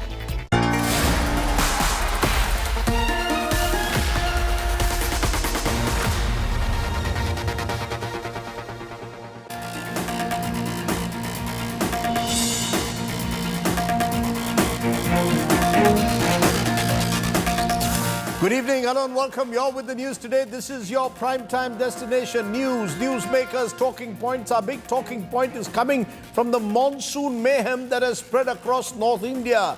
How can we tackle the extreme weather that is hitting the country every year? Also, has democracy been murdered in Bengal during the Panchayat elections? We'll have more on that bloody face-off. But first, it's time for the 9 headlines at 9 tonight.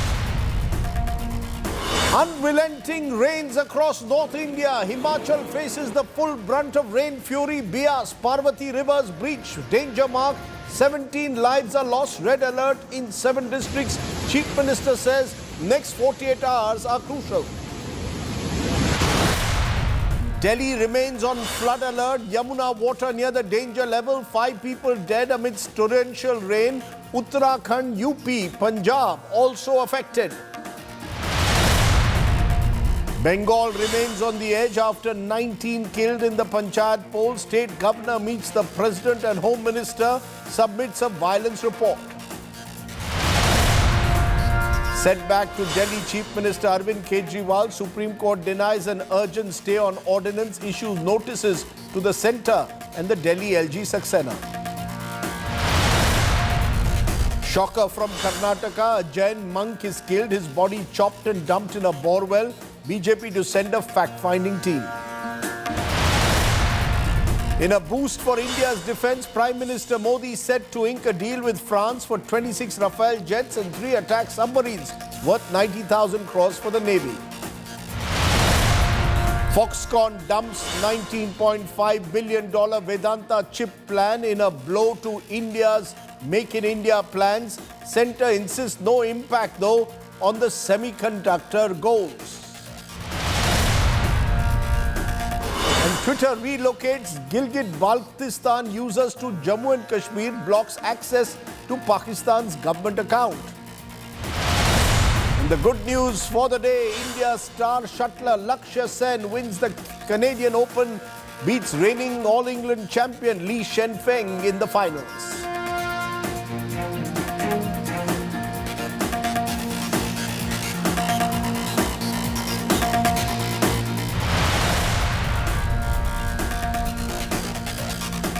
But our top story tonight comes from these images that we are about to show you. The monsoon mayhem across North India. Several towns, cities remain inundated because of incessant rains over the last 72 hours that have lashed Himachal Pradesh in particular, but also Delhi, Haryana, Punjab and Uttarakhand. The national capital is facing floods in some parts as the Yamuna river is flowing above the danger mark. A red alert continues in Himachal Pradesh, which is the worst hit state by the rain fury. The death toll in the hill state due to the spell of rains has reached 17. Tonight's ground report comes to you from a battered Himachal Pradesh.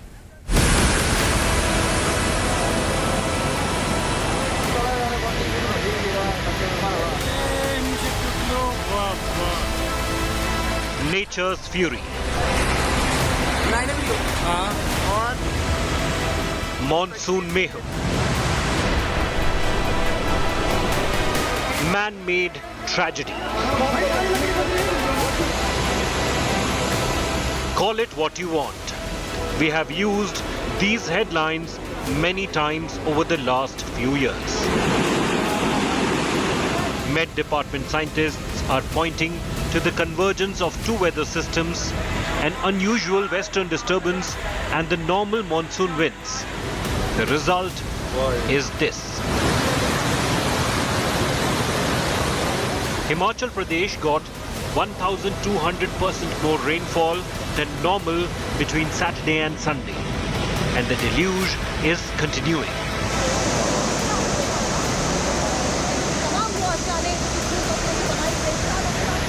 Trucks and buses that weigh thousands of kilograms are swept away like toys.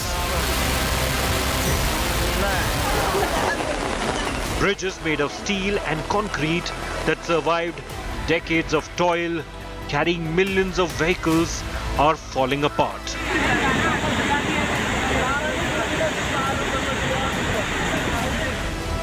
Modern highways are giving way in the face of landslides and floods. Houses are destroyed. Hundreds are stranded. The flood water has entered the ground floor of these houses, but some residents are still living in these houses, just watching the damage caused to their properties. Mandi, Manali, Kullu, all tourist hubs are badly affected.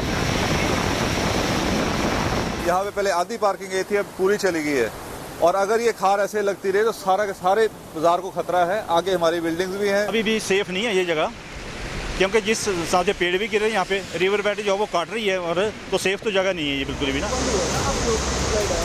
The government has advised citizens to stay indoors.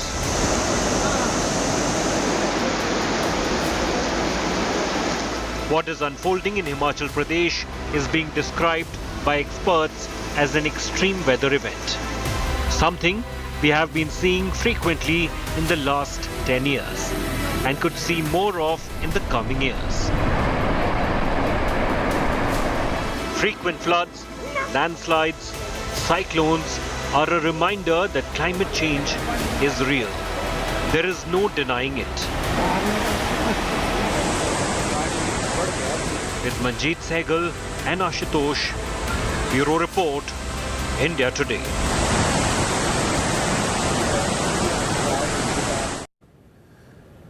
And a short while ago, I spoke to the Himachal Pradesh Chief Minister Sukhvinder Singh Sukhu to find out exactly how the government was dealing with this emergency. Listen in.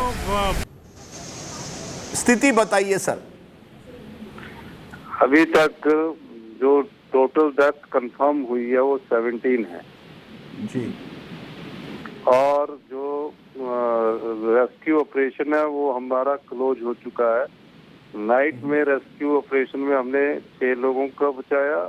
सुबह morning में 5 o'clock जब पानी थोड़ा कम हुआ तो NDRF with home guard with police के साथ हमने 22 लोगों को आलू ग्राउंड मनाली से बचाया। कसोल में हमने जो होटल में था, अभी भी कई लोग हमें फोन करके डायरेक्ट बात कर रहे हैं, उनको हमने बचा लिया। सभी रेस्क्यू ऑपरेशन हमारा क्लोज हो चुका है। जो टूरिस्ट है फंसे हैं वो इसलिए नहीं निकाल पा रहे क्योंकि लैंडस्लाइड बड़ा हैवी है, और उनको हमने खाने का और जो भी सामग्री है ऑल हमने उनको उपलब्ध करवा दी है। They are safe. और जितने भी टूरिस्ट 2 जगह है, एक चंदरताल में है, तकरीबन 200 टूरिस्ट वहाँ है, और एक पागल नाला और तेलगी नाला के बीच में 200 टूरिस्ट प्लस लोकल है, वो सब सेफ है।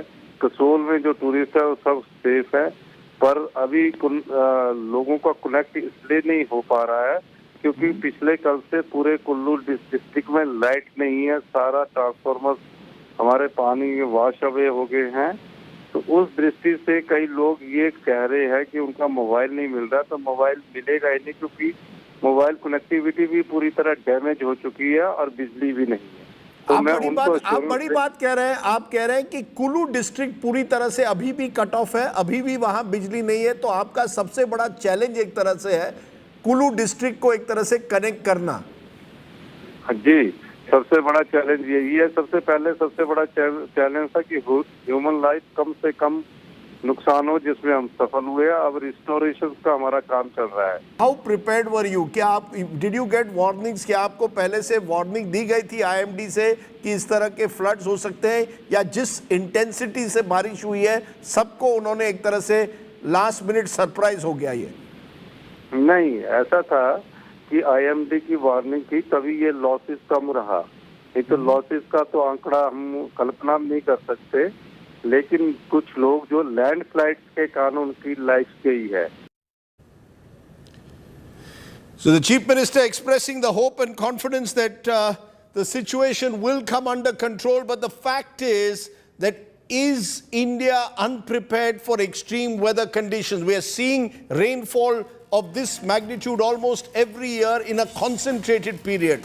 What explains these extreme weather events? Is India therefore staring, as many suggest, at a climate emergency that is not being addressed? Professor Subhimal Ghosh, Head of Climate Studies at IIT Bombay, and Sunita Narayan, Director, Center for Science and Environment, are joining me. Two special guests join me on this issue. I just want to play for our viewers some of those extreme weather events and then get you to respond. Remember the 2005 Mumbai floods? That was a cloud burst. Many thought that was an aberration. But in the last few years, we've seen Uttarakhand floods and Kashmir floods in 2013 that were unprecedented. We had Kedarnath landslides at that same time. 2015, it was Chennai that saw extreme floods. 2018, Kerala, Western Ghats came under the scanner. 2022, Bengaluru last year itself. 2022, Rajasthan floods, including in some areas that were prone in some desert areas. And we've seen cyclones in the Arabian Sea, and that impacting states like Goa as well. Sunita Narayan, are these exceptions? Are we focusing too much on these extreme weather events, or is there a pattern now emerging that every year some part of the country gets unprecedented rainfall? Rajdeep, this is a pattern. Let's be very clear that this is a climate emergency. But let's also be clear that this is not only climate change. This is as much man-made as it is about climate change. Let me explain. Our own database, we have been putting together data in terms of extreme weather events in India. And you will be shocked to hear that India has about one extreme weather event a day between 1st of January last year and the 30th of September last year. The record for this year has already been broken. So when you put together the extreme rain, you put together extreme heat, cold, landslides, it's one a day. Now, what you see on your screen today and what is happening right now is definitely beyond extreme.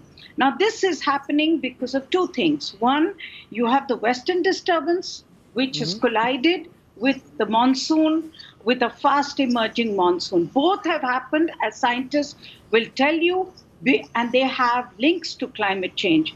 A changing western disturbance, because of which you are seeing it later and later, which is this year collided with the monsoon, which is also becoming more and more unprecedented, unpredictable, largely because of the increased heat waves that we are seeing in the Bay of Bengal. So we are seeing changes. Now, the fact of the matter is, and the question that we have to ask is, why are we not learning? There is no doubt IMD is better prepared. We have better information coming of the extreme that could hit us, but we are not prepared.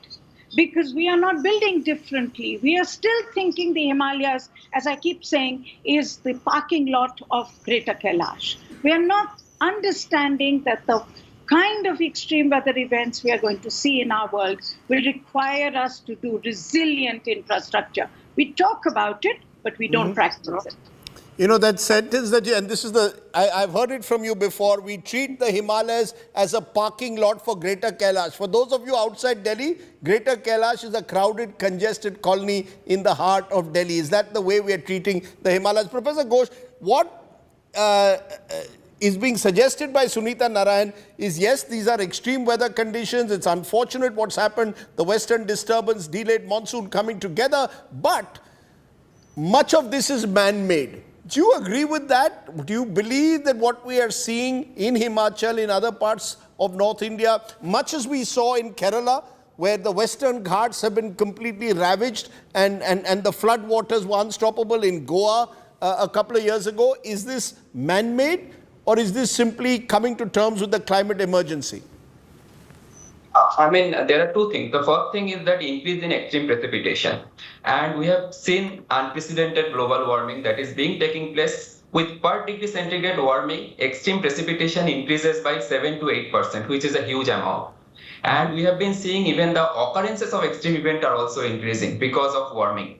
So that's the first thing. And this global warming is because of anthropogenic activities. The second thing is that the way we are changing our land use, the way we are cutting the trees, or we are increasing the built-up region, or we are actually building the buildings on the slopes, that results into another set of problems that results into increase in the flooding. One of the things I'd like to highlight here is that in 2020 we did some analysis for the northwest Himalayan region, and we have found that we have a very limited data set of stream flow, and we have found from 1980 to 2003, in just 23 years, the occurrences of extreme flooding has doubled. So this shows that how much extreme event has increased over this region of northwestern region, and that is not just because of increase in extreme precipitation, but this is the region where the slope of the Himalaya is such that it results into immediate flooding. So whenever there is an increase in extreme precipitation, it results into significant increase in flooding. And this is what we have been seeing over the last 20 years, extreme increase in the extreme flooding over this region. That's one of the... Yeah, I'm going to put to our viewers on the screen the Parliamentary Standing Committee report, Sunita Narayan, on water resources. 23rd report, which was on glacier management and monitoring. It called for an urgent, coherent and coordinated response to the evolving challenges posed by global warming and climate change, and said that the Himalayan Karakoram region is warming at a faster rate compared to the global mean average. Now, obviously, there is therefore a worry that this region is becoming even more prone, this extremely fragile region, to the kind of flooding we are seeing in Himachal this year. What is the solution? When you say that, for example, the Himalayas have been turned into a parking lot of Greater Kailash, what is the solution? Do you see any immediate solution available? See, Rajdeep, this is always that catch-22 question that, what is the immediate solution? The immediate solution is evacuation. The immediate solution is relief. The immediate solution is rehabilitation. But the fact is, this is going to continue to happen. Each year when you and I meet, predictably, in the mayhem during the monsoons, we discuss this. And each year it's going to get worse. We are seeing that. I mean, look what's happening in Assam right now in terms of floods. Look what's happening in every extreme weather event through the monsoon when our cities go underwater.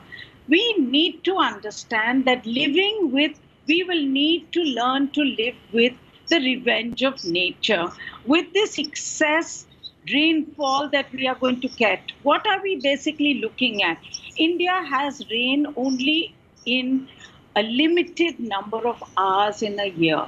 What we are now going to see is more rainfall in fewer number of hours. So you are going to have to learn to live with rainfall, extreme rain. Now we know the solutions. The solutions are known today, Rajdeep.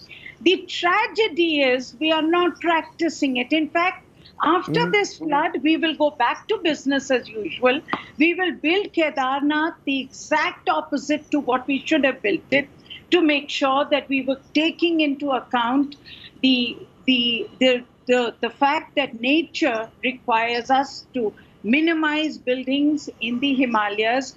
We should not be building the kind of road building that we are having today in the Himalayas. We need to make sure our cities in the plains manage our drainage systems better. We plan for rain, we capture the rain. I mean, yesterday's tragedy, Rajdeep, I was on the roads in Delhi, and for me, it brought tears to my eyes to think the amount of rainwater that should have been harvested for a dry, thirsty city like Delhi, which was actually flooding us and creating mayhem. So we know the answers. My tragedy is, and I think our combined common tragedy is, that we tend to move from one disaster to another, and it's business as usual. We talk about resilient infrastructure. We have a whole government departments looking at how we need to build resilience in infrastructure. Why don't we practice it? Are you saying, therefore, before I go to Professor, are you saying have a complete moratorium which is effectively implemented on any further constructions across the Himalayan range? Are we saying for the next 5 years, we will not have any construction? I'm not saying that, because the minute I say that, there will be another mayhem. I'm saying do development properly. Okay, you need to think about, I've talked about the dams in the Himalayas. Today you're building dams one after the other. You need to talk about the amount of hydroelectricity that the Himalayas can give without creating the mayhem that we are creating in the Himalayas. We need to build roads in the Himalayas, but we need to think about the best road engineering and minimize the number of roads that we need to build so that we can make sure that we can minimize the damage. So everything has to be thought through 1,000 times. It will increase the cost, and that's the bottom line. It will increase the monitoring. It will increase the vigilance. It will mean that we will have to do development in a way that is best for the Himalayas, for the people of the Himalayas, and of course taking into account the environment. Professor Ghosh, solutions. You know, this is an annual problem. We've seen reports, ecological reports on the Western Ghats, which I'm particularly fond of because I come from that part of the country, and in every instance there are routine violations that are taking place. Kerala has been affected, Goa has been affected, Karnataka has been affected. Now we are seeing the impact of violations that take place in the Himalayan range this year. Do you see a solution? I mean, you know, the Ministry of Environment, and I hope the Environment Minister is watching. I hope that senior people in government are watching, because they are the ones who have to give us the answers. But I ask you today, do you believe that there is a solution? There are certainly probably no silver bullets out there, but is there a plan that can be put in place? Definitely there is a need, and I agree with Sunita. I mean, this is what, I mean, we know the solution. We know that we have to go for a sustainable development. We cannot really go for a random kind of development, which has been happening. And this is the priority. And I mean, adding to that, the other thing what is also needed is that given the present scenario, let's say, you know, we know that development that has been taken place that were kind of at many places that were random and that were not really environmentally sustainable, because of which we are seeing increased risk. But, you know, what has happened? Can we have a solution, or can we really reduce the risk? And for this purpose, the first thing what is needed is that for each and every state, we should have a proper flood risk map and risk to extremes map that should have information of hazard, vulnerability and exposure, which is as per the IPCC guideline. So this part is still missing. I mean, this part has not really been practiced properly in this country. And such a risk map is essential. That's the first step. The second step is that whenever there is a forecast, the forecast has a lot of uncertainty, but there should be a proper tool. IMD cannot really design a tool for evacuation, but there are people who have expertise in evacuation, and there are IMD scientists who understand about the forecast uncertainty. They need to shake hands, they need to collaborate with each other and take the risk map and trying to understand what should be the evacuation plan. You cannot evacuate everybody, but you can actually do a selective evacuation to reduce the life risk. these are some of the things which are really needed. How to make decision under uncertainty, because forecasts have uncertainty, projections have uncertainty, and we have to live in an uncertain world. But how to really make the decisions? That's what is very important, and that part is totally missing. So first thing is that generating risk map. Second thing is that given a forecast and uncertainty, how to make decisions. And third thing is that generating decision tools. So whenever there is a forecast, immediately decision tools, following the decision tools, some decisions can be made so that we can reduce the risk. These are some of the things which are needed. You're giving us specific things that can be done even now, right away, including specific plans that can be put in place that do not require a sort of long-term vision but immediate action. But Sunita Narayan, in conclusion, as you said, we'll be probably back next year, same time again, with some other part of the country which suddenly finds itself under a similar climate emergency. Do you feel, you speak a lot to policymakers, is there an understanding of the scale of the problem, or is part of the problem that even now, with all the talk that goes out about the need to address climate change issues, it's still not firmly on the country's political policy agenda? No, Rajiv, I would not agree with that. I think today climate change is in our face. Whether we like it or not, we are seeing the impacts of climate change, and they are horrendous. You have to understand, when I give you a figure that says that we've had one extreme weather event a day, just think of the poor farmer. Just think about the crop losses that they are suffering from. Every time you have too cold, too hot, you are I take your point, but do people at the top in the government recognize this? There's a lot of talk about it. Where's the action? No, I think that's the point. I think so. There is recognition. Let me start with the fact that I have been working in the field of environment now for many decades. I can tell you today there is recognition, and you can say that's a good sign. But for somebody like me who's been at this for so long, I will say that's not good enough, because there's not enough action. We are still not walking the talk. And problem is, walking the talk means taking some really tough decisions. Let's take the visuals on your screen today.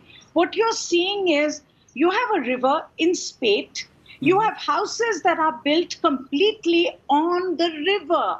Now, how is this allowed? Why is this allowed? This is the first thing that is part of any manual that says that you need to make sure that you do not have houses built in the flood-prone areas. But these happen because we don't have municipalities which will take control of things. We don't have governments which are willing to say, no, I'm sorry, this is a no-go area, and today with climate change is going to get worse. So for me, I think the most important thing and the most important message I want to give is that we've had a whole age of maldevelopment, particularly when it comes to the Himalayas. But now in the age of climate change, we have no choice but to make sure that we can change and move towards sustainable development. We have no choice, Rajneesh. I hope that there are people out there listening to both of you, two very articulate voices, very impassioned voices. And what we need is more passion and commitment, therefore, to the cause of climate change. Not simply talk or addressing conferences across the world. We need the action on the ground. The time has come to put a plan in place. Thank you all very much, though, for joining me and shaking us up a bit about the scale of the problem. A climate emergency every day, says Sunita Narayan, over the last 6 months. Let's turn from there to our big political story, which is coming in at the moment because the West Bengal governor, C.V. Ananda Bose, has just met the President of India amidst the row over Panchayat poll violence in Bengal. The governor has met both the President and Home Minister Amit Shah. It comes against the backdrop of the Panchayat violence in which at least 19 people have died. The governor saying that the situation will improve in the coming days. He has reportedly submitted a report on the violence. Remember, Mamata Banerjee's government finds itself in the line of fire from the BJP, which says that the Panchayat polls were rigged and that there was targeted violence. Ms. Banerjee, on the other hand, is claiming that it's the Trinamool Congress which has suffered, its workers have died. It's our special report today.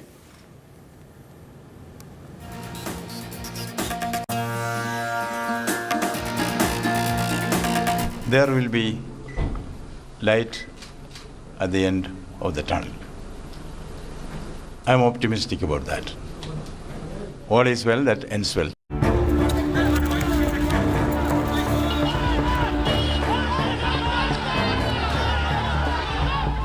Round 2 of Panchayat elections in West Bengal. The State Election Commission conducted repolling in nearly 700 booths across 19 districts on Monday. The repoll was called after widespread rigging and violence on the first day of voting. Bloodshed has become a major part of Bengal's rural politics. This time as well, the state has witnessed many deaths during this rural election. Money flow has a direct link to the rural politics, which is why Poll Pandit says every time Panchayat elections kills many in Bengal. But question remains when this cycle of violence will end. On Saturday, clashes erupted in various parts of the state. In Cooch Behar, people scuffled inside polling booths. Ballot boxes were burnt and looted. Party workers targeted polling booths in Rajarhat, breaking ballot boxes with bats. Several vehicles were burnt and ballot boxes were thrown into water in Hooghly. Many ballot boxes were recovered in South 24 Parganas.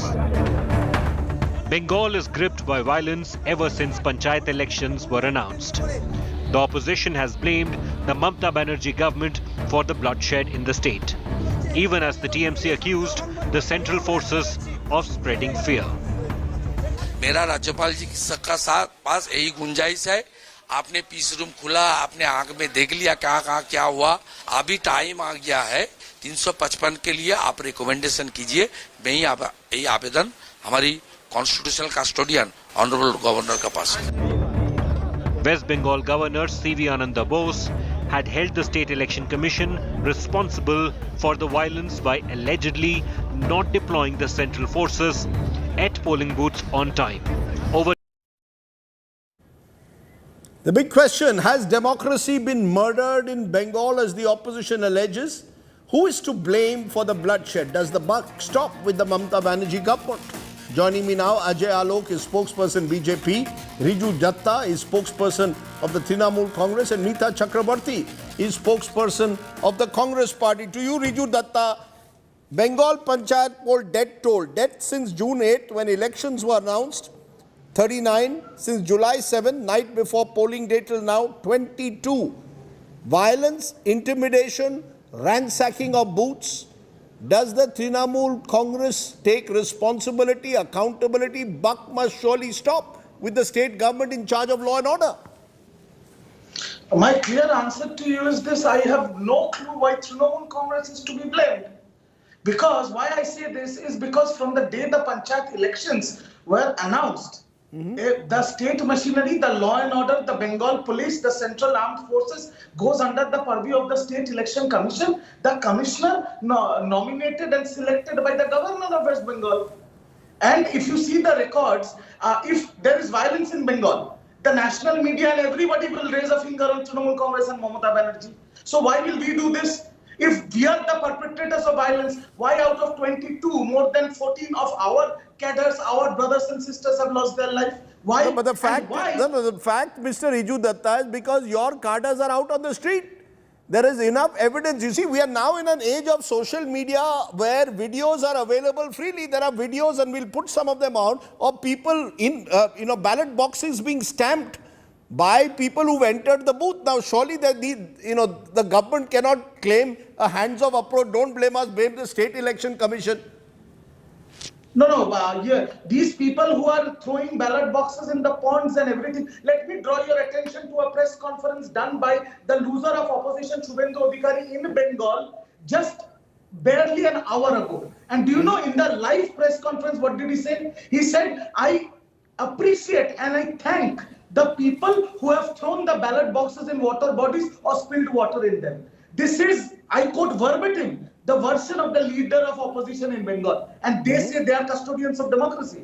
What nonsense. These people need to understand That Trinamool Congress had nothing to do with it. Every death is condemnable. We don't want a death in the Panchayat polls in Bengal because I know the BJP and all of the national media will come out with their teeth and fangs at us because we are the ruling government. Why will we do it? I can show you 100 videos where Mamata Banerjee, Abhishek Banerjee, our spokesperson and every leader has said, we want a peaceful election. Show me one video where BJP or the collective opposition has asked for a peaceful election. No.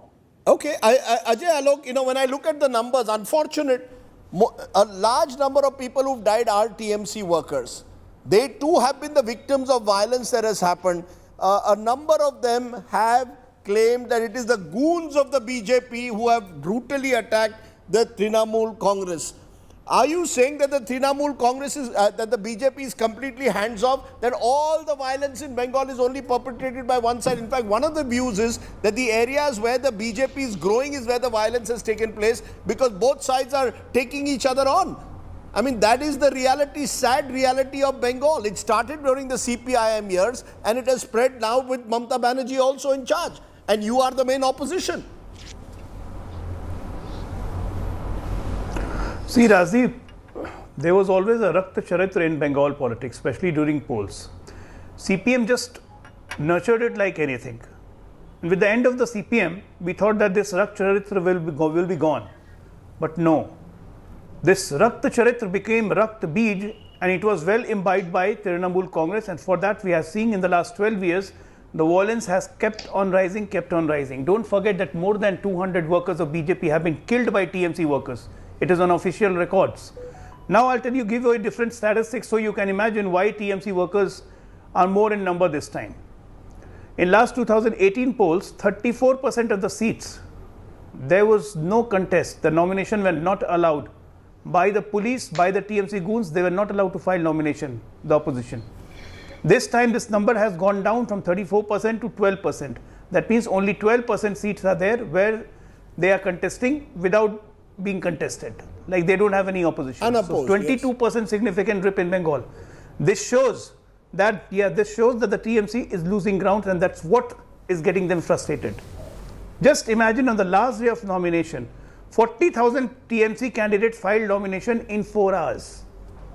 What kind of scrutiny? What kind of looking at the nomination paper? This is the state of governance. Calcutta High Court monitoring the things. Calcutta High Court ordering that yes, central force will be deputed. 60,000 central paramilitary forces were kept in barracks. They were not given postings. They were not given the list of sensitive booth. The DIG and IG of BSFs are coming out and saying it in open. The state government has and the state election commission has kept us in dark. Now, my friend from Trinamool says that state election commissioner was nominated by governor. He very conveniently forgets that the state election commissioner is duly nominated by the governor only on the recommendation of chief minister and its cabinet. That's the law process. My God, Rajdeep, can I come in? Ajay Alok, you made several, one-sided polarization. You made several charges. Let Riju Datta respond. Riju Datta, respond to what you're hearing from Ajay Alok. As I said, the BJP claims that the government of Bengal controlled the election commission. Rajdeep, I get very irritated when national spokespersons of the BJP come on national TV without doing their homework. The election commission was appointed. Election commissioner was appointed by the governor by the recommendation of the honorable chief minister. But she sent 3 names, out of which the governor selected Mr. Rajiv Sinha. Point number 1. Point number 2. 627 companies of central forces came to Bengal. Is it Trinamool Congress's duty to deploy them? And they were around. But you know what they were doing? They were following Sukhvinder Adhikari and Nishit Pramanik rather than protecting the people. Now, point number 3. The BSF IG very conveniently says that the state election commission did not give us the list of sensitive booths. And I quote here, Rajdeep, your library is very strong. On 7th of July, this year, 7th of July, 2 days before the polls, Sukhvinder Adhikari sends a legal notice to IGBSF saying you have done contempt of High Court and you have not deployed your troops. So please do your homework, Mr. Ajay Alok. It is the complete conspiracy by the BJP because they know there are 2 sayings. Let me finish, please. There are 2 sayings. One, naach na jane angan tera. So when they have understood that they cannot compete us politically or democratically, they tried to create an air of violence to show Bengal in bad light. Point number one. And point number two, Mr. Ajay Alok, you are talking about Rakta Charitra. The people who are producers and directors of Rakta Charitra from 2002 Gujarat program to now Manipur, I will only tell you this, people who live in glass houses don't throw stones at others. Okay. So please do your homework. Let's not get into whataboutery. The focus is on Bengal at the moment. Meeta Chakrabarti, I want to know where the Congress stands. Because the Congress seems to be caught between a rock and hard place. Nationally, you seem to be aligning with Mamata Banerjee or coming closer to her. Within Bengal, Adhir Ranjan Chaudhary is squarely blaming Mamata Banerjee. Do you blame the Trinamool Congress or do you believe the BJP is also responsible for the violence? And where does the Congress stand? Good evening, Rajdeep, and good evening to all your viewers. Firstly, law and order is a state subject. So there is no way that the state government, when we have about 43 people who have been killed in the past, after the elections have been declared, there is no way that the state government can run away from its responsibility. Secondly, I think normalizing violence, accepting violence by quoting figures from the past has to be stopped. In a civilized society, there cannot be any place for violence, period. Thirdly, when our PCC President, Adhir Ranjan Chaudhary, approached the High Court and asked for the poll to happen in different phases, why was it not entertained? When we asked for deployment of central forces, only about 80% of the booth did not have deployment of central forces. So along with the state government and along with the state election commission, I think the central union minister and the home minister also has to answer why the deployment of the central forces were done at the last moment. Why were there no adequate central forces? We were getting calls from all our district, from our party workers, that about 80% of the booth did not have any presence of central forces. The central forces, let's be clear to our viewers, ma'am, the central forces were brought in after the courts intervened. Initially, yes, there was but they were not deployed. So what's the point? If the central forces were brought in, but they were not deployed to the booth, then what purpose was the central forces serving? When we talk about, for the national purpose, we're open to working with like-minded parties. But we cannot have any tolerance for violence. There cannot be any space for violence. So Mamata Banerjee is a like-minded party for you? In today's time and age, when we are having such internet penetration, social media and digital media presence and mainstream media presence, how can you justify the fact that people have to die just for an election to take place? Are we here to serve the people of the nation, or is politics, are the people supposed to serve the politicians? Right, okay. You cannot justify violence in today's time and age, and there can be zero tolerance for violence. I take your point entirely, and that really is the key issue, Riju Datta, because if this violence occurred in a BJP-ruled state, opposition parties would be doing a headstand. Now it's happened in Bengal. You're trying to pass the buck saying, where are the central forces? They are deployed by the Home Ministry. The Home Ministry should have looked at central forces. Those forces were only brought in after the courts intervened. Why not accept that the culture of violence that you fought against when the CPIM was in power, now that you are in power, you're using that same cycle of violence or the culture of violence to establish your supremacy in these panchayat elections? We don't, I don't agree to this because we don't need to. Simply because we don't need to. Whether it is India Today or whether it is any national channel or any state channel across the board, please refer to the opinion and the exit polls. Why do we need to do violence when we are winning by a mandate of more than 90%? We don't need to. Why will we blame our own selves? Why will we entertain people pointing finger at us? The 41 people have been killed, Riju Datta. Whether you like it or not, 41 people have been killed. That doesn't happen in panchayat polls in other parts of the country. There is something intrinsically wrong in the manner in which these polls are fought at the local level. The availability of guns, the availability of firearms, the availability of bombs. I'll tell you the exact reason. On 10th, we had a poll in 61,500 booths. Deaths happened in 50 odd booths, 60,000 booths. There were complete peace and polling was done. Out of that, now the State Election Commission today repolled almost 700 booths with Central Armed Forces. Is there any report of violence? No. When the Central Armed Forces were there in Bengal, why were they not deployed in Kuch Bihar? where the Lok Sabha MP is the Deputy Home Minister of the country, where in his home yard, Dinhata, there was 46% non-representation of BJP. These questions need to be answered. Okay, there are questions being raised over the role of Nishit Pramanik, your Minister of Home at the center, and his role in Kuch Bihar and North Bengal, Ajay Alok. The fact is, perhaps the time has come to ensure that all these polls have complete central forces across every booth. That could have been done. The Supreme Court and the High Court did not stop you from doing that. Mamata Banerjee didn't stop you from doing that. Let's be fair to Mamata Banerjee on that. Once the central forces came, she said, have them all across Bengal. The central forces were ordered to stand down by Nishit Pramanik. The central role was... That is your claim. That is your claim, Riju Datta, that Nishit Pramanik ordered the central forces to stand down. Yes, Ajay Alok. First of all, it's established norm all across India. You have been covering elections for, I guess, not less than 30 years now, Rajdeep. That central forces are deployed with the state, and it's the responsibility of the State Election Commission and the state police officers where to deploy the central forces. It's not the responsibility of the central government. Don't shy away from your responsibility and don't talk big. You have lost the governance, you don't know how to govern. Bhadra Purush of Bengal, once time we used to say about the Bengal literacy and Bengal intellectualism. The Bhadra Purush has been replaced by Lungi Purush carrying bomb and throwing bomb openly. Right? The Ravindra Sangeet is replaced by Bam Sangeet. This is what you have done. You have just eroded the cultural ethos of Bengal. Today, just out of your lust for just appeasing someone and to get into the power, you can go to any extent, to go to any length. What is happening with the law and order situation? Forget election. What is happening with the law and order situation? The crime against women has risen by more than 15%. How come? What is happening with the crime against children?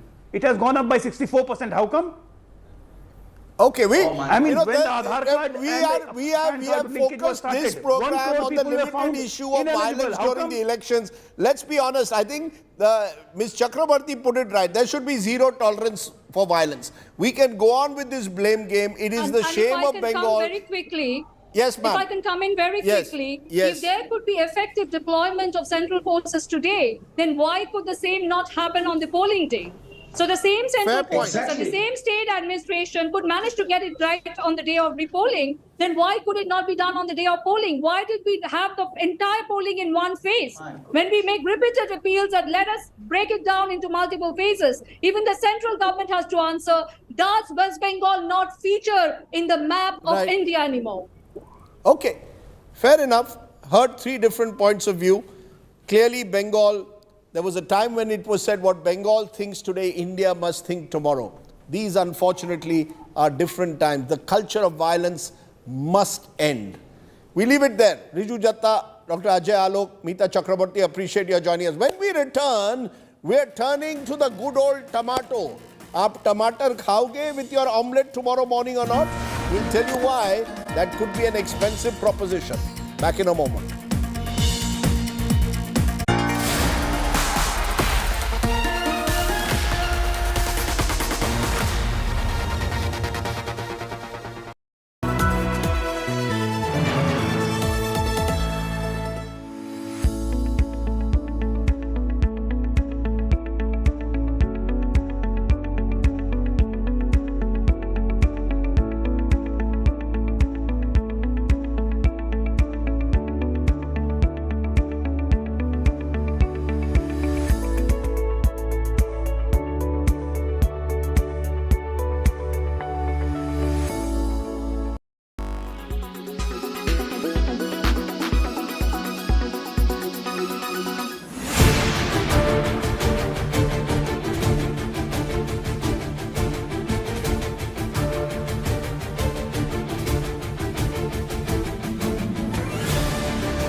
Quality today. In Delhi, 149. In Mumbai, 65. In Kolkata, 77. In Bangalore, 35. In Chennai, 68. In Hyderabad, 79.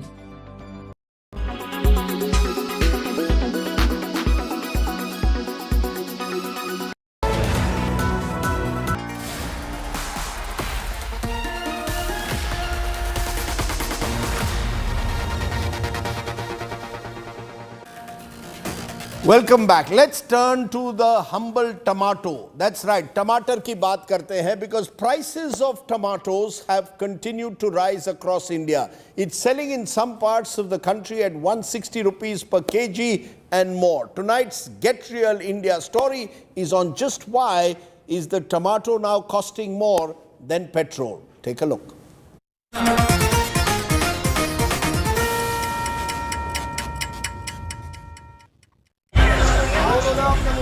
Tomatoes, an essential ingredient in every dish. The vegetable now costs 120 to 160 rupees per kg depending on where you are, forcing households across the country to drop tomatoes from